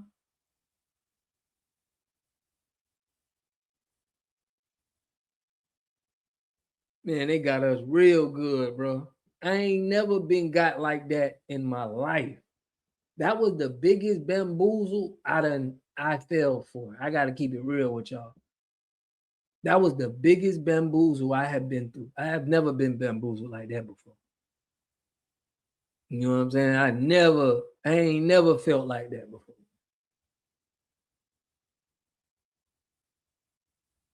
But it was crazy because around that time before he was president, I can tell that we was kind of getting fed up with no black owners. It was no black NBA owners in basketball. It was like, and I remember people talking about this, like, we ain't got nobody in office. We don't got nobody that got power. And then they came with that Barack Obama to make us think that was the pump thing. To make us think that we can do anything we want to do.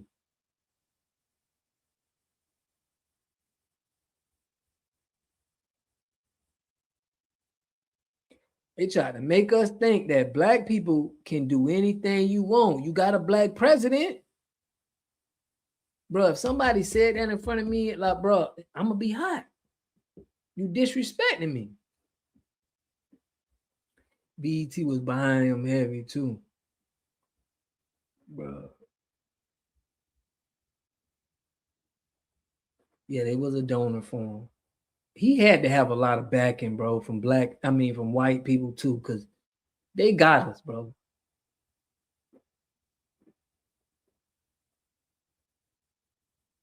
Yeah, we wide awake now. Yeah, man. Kamala was 2.0. Black Polo. She was 2.0, man. I was like, I ain't having it. I started jumping on YouTube talking bad. Y'all ain't finna do my people again like this. You ain't doing it. Petition coming along nicely, Water G. For real, man. I appreciate that. I'm trying to get us to 1,000, but I just want them to understand. I want everybody to understand what we doing and what they doing. Because you got white people that's understanding this. They like, damn, y'all ain't even really black American for real. Y'all coming over here, they calling them tellers. Not us. Who wants to vote? Who cheated with the Mary Weller? Willie Brown. Yeah, I found that out too, man. She was with a black man. She was with a black man just to get her little spot up. Never listen to celebrities. That's what Malcolm X told us. He say that's what they do. They gonna get, y'all see Nicki Minaj, they gonna get all of these celebrities to try to talk to us. Try to tell us about politics. And it's like, the black president was used as a tool to deny that racism existed. For real.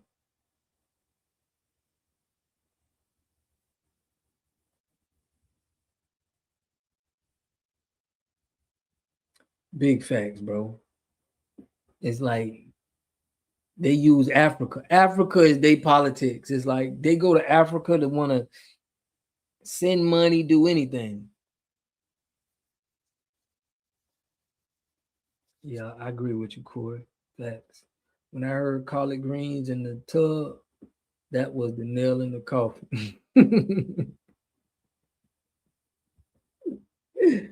She gotta sell herself to make herself seem like she real, she down, she a part of us, like she with us. Man, lady, you ain't with us, bro.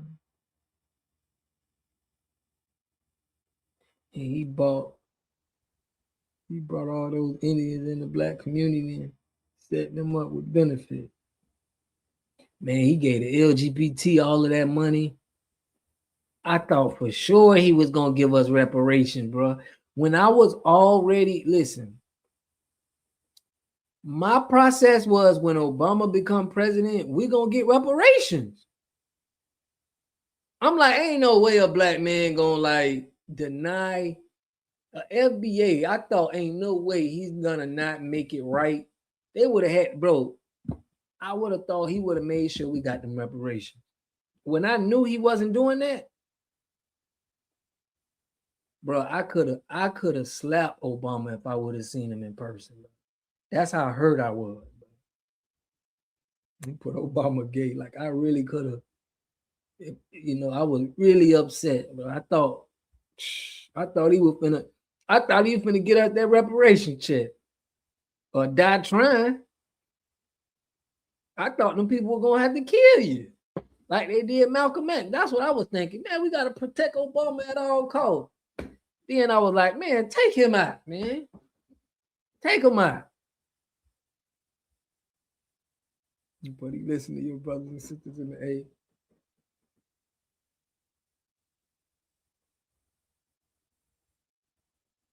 Yeah, man. Chicago with the gay man. That's how they had. I believe they had that over his head, and he had to play his role.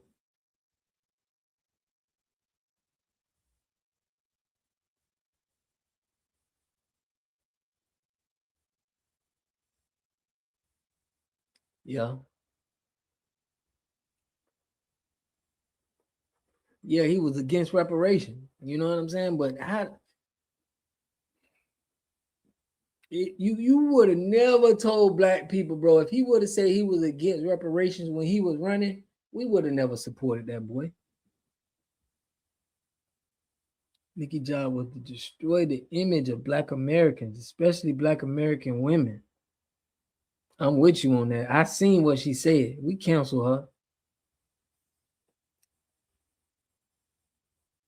He helped them gays too. Billions. Them gays, them LGBT got billions. Gay marriages. Yep, Mama Dev, he did do that.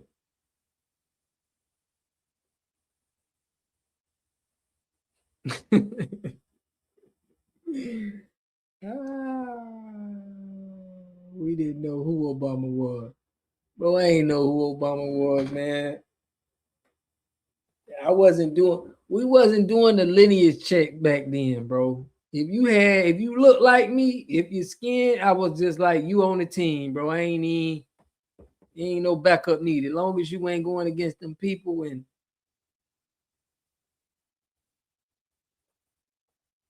everybody got the benefit of the doubt. But nowadays, no, we ain't giving everybody the benefit of the doubt no more. We can't.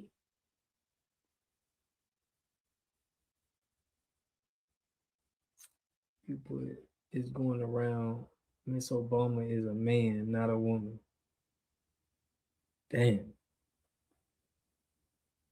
I think Michelle FBA, though, if I'm not mistaken, she's still an agent. She's still with the Boule, but I think she FBA. We been the not race old code, but we learned from our mistake. Call the chat. I'm messing with you. What's in the bedroom? And turn the TV that you in the AM. Call the chat.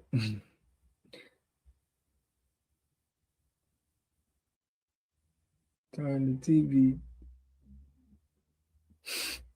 Too cold. What you talking about, man? You put call to chat.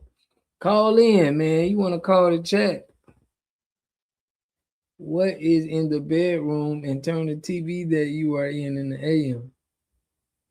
What?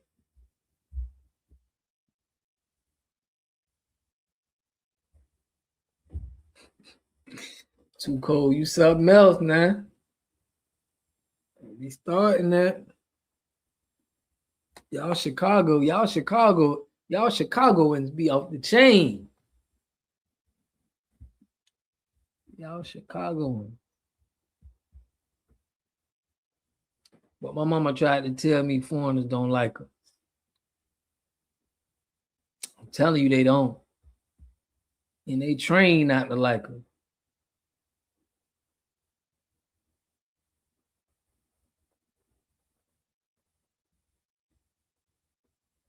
Shit was humbling. Yeah, it was humbling, Ray. It was humbling, bro. I know that time to never put my emotions into no politician, bro. I'm telling you. Never put no. Sis must be high. Man, Too Cold from Chicago, man. So you already know how she puffing over there.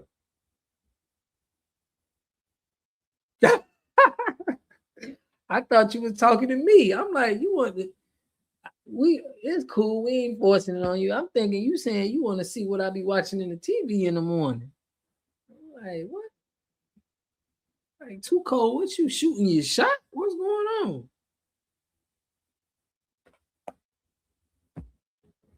Yes, bro, they hit us with that pump fake bullshit.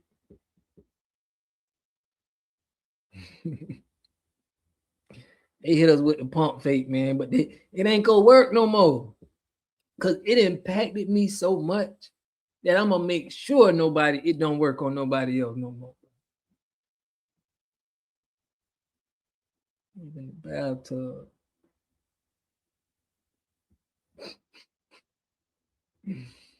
Good shit, funny. Bro, they pump fakers. That was the biggest pump fake, man.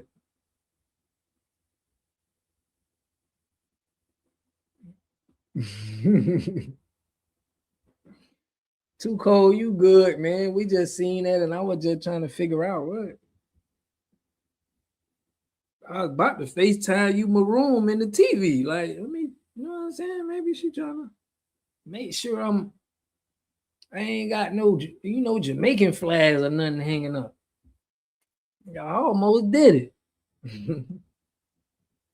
They don't like us. Your mother is right. For real, your mother was damn sure right. Telling you, they know. They be knowing what's going on. Put ice cold. They don't like our mother. FBA started on business. So, man, y'all make sure y'all sign that though, man, that petition, man. I'm gonna have some more petitions coming in. Yeah, I got some more petitions and stuff coming in. But y'all, tomorrow we're going live. I want to get what the FBA talking about. Hopefully they got some good, some good stuff on the air that we can go over. But I'm gonna open up the chat so y'all can call in. I want to hear y'all talk y'all shit. I appreciate y'all for the cash out, man. Yvette Wade, I appreciate you. Connie, man, I appreciate y'all. Everybody who donated, bro, I appreciate y'all standing on the business. But yeah. Y'all tap into me tomorrow, man. I'm gonna go live at like 10:30. And just put some more people on the spotlight that we have to. Too cold. Yeah, I'm crazy. To be talking like this to be talking like this about all of this, I gotta be a little crazy. Hit us with the flicks. Man, y'all smash that like button, man. You were supposed to say bid hair. Y'all smash that like button, man. Shout out to Black Polo, man. He subscribed to the channel. We need all the FBA in our small think tanks as we can get. You feel me? And I do got a Discord, y'all, where I try to be discreet. I don't like to say too much on the internet. You know what I mean? I try to keep it for when we have, some stuff we trying to organize. But I'm finna put my Discord in here so y'all we can have a safe space where we could, say some things that we don't want to be on the public. I'm gonna put that in there for y'all, man. I be wanting to say some messages, but I don't be wanting them,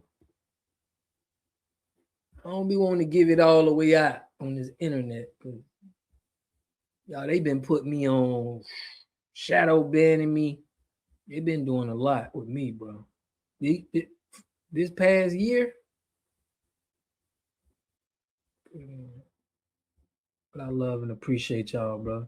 Shout out to my life, bro. Much love, bro. I appreciate you, H2O. Y'all know water treatment specialist, bro. I really do water treatment. I just be on here trying to help the people. But I want our people to know you don't have to go to these big name companies and these other people. You can go to your people and save money with water treatment. So that's how I got the name Water God, man. But hopefully when y'all get to know me, y'all gonna know about all that. Because what I sell, I want you to sell too. What I have and what I manufacture, I want you to be able to use it to be able to help people out and help our FBA out if you can make a commission or anything like that. So we got to start locking up FBA business. We got to start making sure from San Diego, New York to Florida, we all standing on FBA business.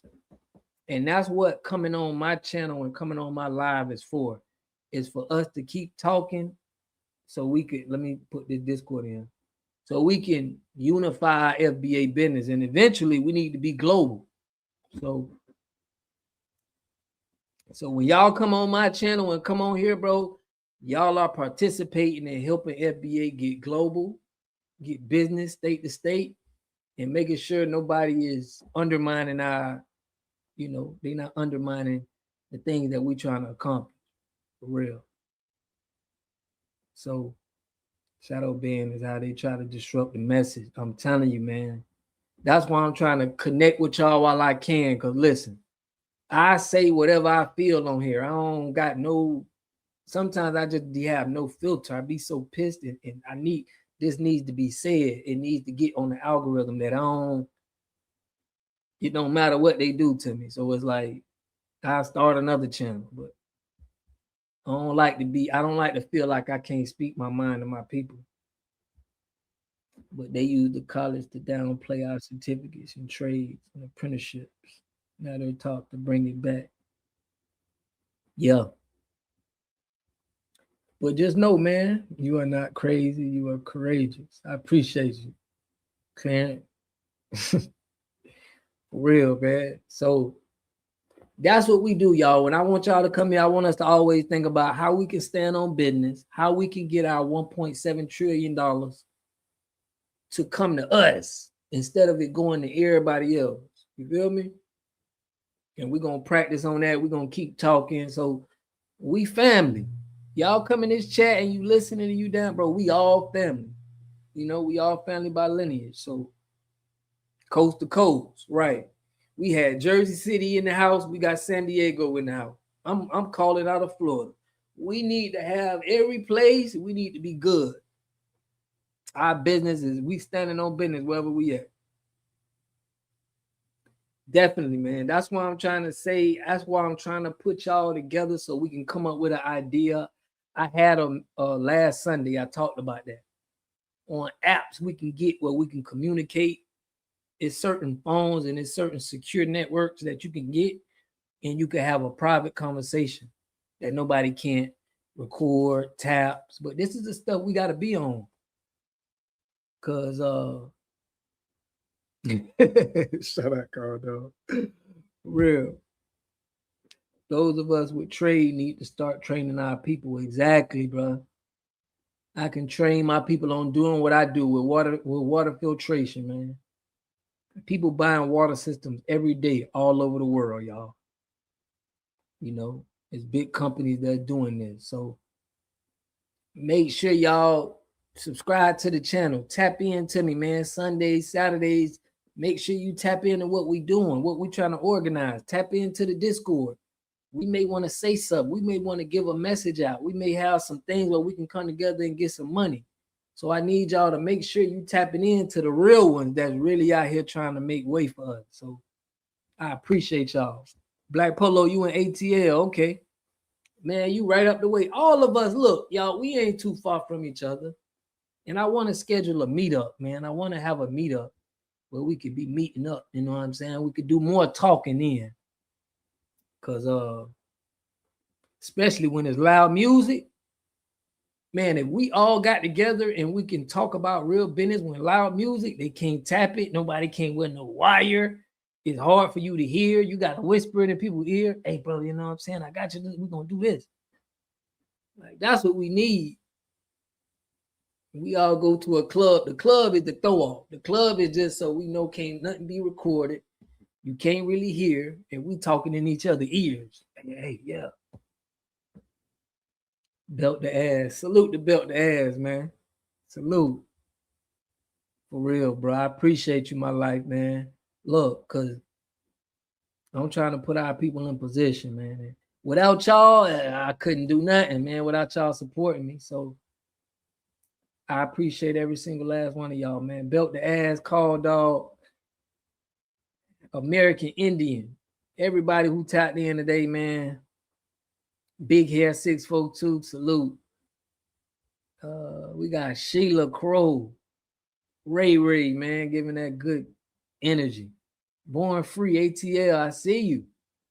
My life been changed for yourself. Salute, bro. You've been. Y'all just stay locked in with me, man. Trust me, we're gonna do some big things. I'm telling y'all, bro. We're gonna do some big things. They can't stop what we got going on right now. They can't stop it. It's like it's too much. It's too much of a momentum. There's no way they could stop it. They just got to see how it lands and then try to do the COINTELPRO. But we're going to be ready for that. But that one brother, everybody, man, anybody that I didn't miss for tapping in, man, I love and appreciate y'all, bro. Salute, Too Cold. Too Cold, tap in tomorrow, man. I like what you were saying. You was challenging. The group wasn't, but I like people who challenging and trying to get what we trying to go, and you had some challenges. So I mess with you, Too Cold, for real.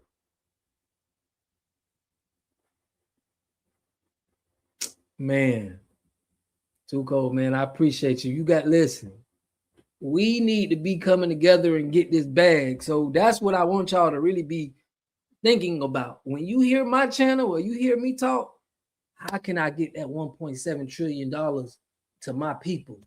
Like, that's all I want to be on, bro. Like, money moves and putting our people in position. Because nationwide, we should have every setup, bro. Nationwide, we already handling business. So that's our goal. So on this channel, make sure y'all come tap in. I go live on Sundays, Saturdays. I'll be late. It's later, so we can watch all of the other FBAs. I don't like to be on their timing because I like us to see all our FBA, and I like to tap in some of my FBA brothers. If y'all see me, I'll be donating to a lot of FBA brothers, Ant CEO, Black Alpha. I'm always in there like, look, bro, I like what y'all doing. Keep it going. So I don't like to do my lives when other FBA brothers doing their live. I kind of want us to be separate. So I kind of be at night, late night type vibe. FBA family. So y'all, we all we got. I love and appreciate y'all, man. Tap in to me tomorrow. Make sure y'all join the Discord. We're going to talk about safe places where we can speak business and nobody don't got to know what we doing. But y'all stay tapped into me, man. I appreciate y'all. Love y'all. Make sure we spend money with our black businesses, man. FBA. Because foreigners don't spend money with FBAs. If they can do it, they're going to spend money with their own people. So we got to make sure we spending our money with us. Because our businesses, they're going to be like, I don't want to spend my money with FBA. You know what I'm saying? They don't want to spend their money with us. So we got to make sure that we spend our money with our own people, bro. I don't care what you do. You make sure you spending money with your people. Because them people you spending money with, they don't care if you spend money with them or not. Because they really don't want you spending their money. Your money ain't probably good to them. So let's make sure we do that, man. 2026 is your ice water. Facts, man. Extra lovely. I appreciate you. Always holding me down, man. Staying on the channel. I appreciate y'all. But yeah, family, I'm finna get out of here. Listen, y'all have a great night. Spend with our people. Tap in to me tomorrow, y'all. We're gonna discuss big business. We're about to take over the market. That's the kind of energy I'm talking about. Like, I mean, we rubbing our hands together like this right now. Like, we can't wait to put our ancestor abilities in the forefront so they can see what FBA really been accomplishing. We've been accomplishing stuff that we've been the most innovative people, bro, that done innovated stuff ever. So it's like we need to bring more of that out here, man. But I love my peoples, bro. I love y'all. For real, man. I appreciate y'all, bro.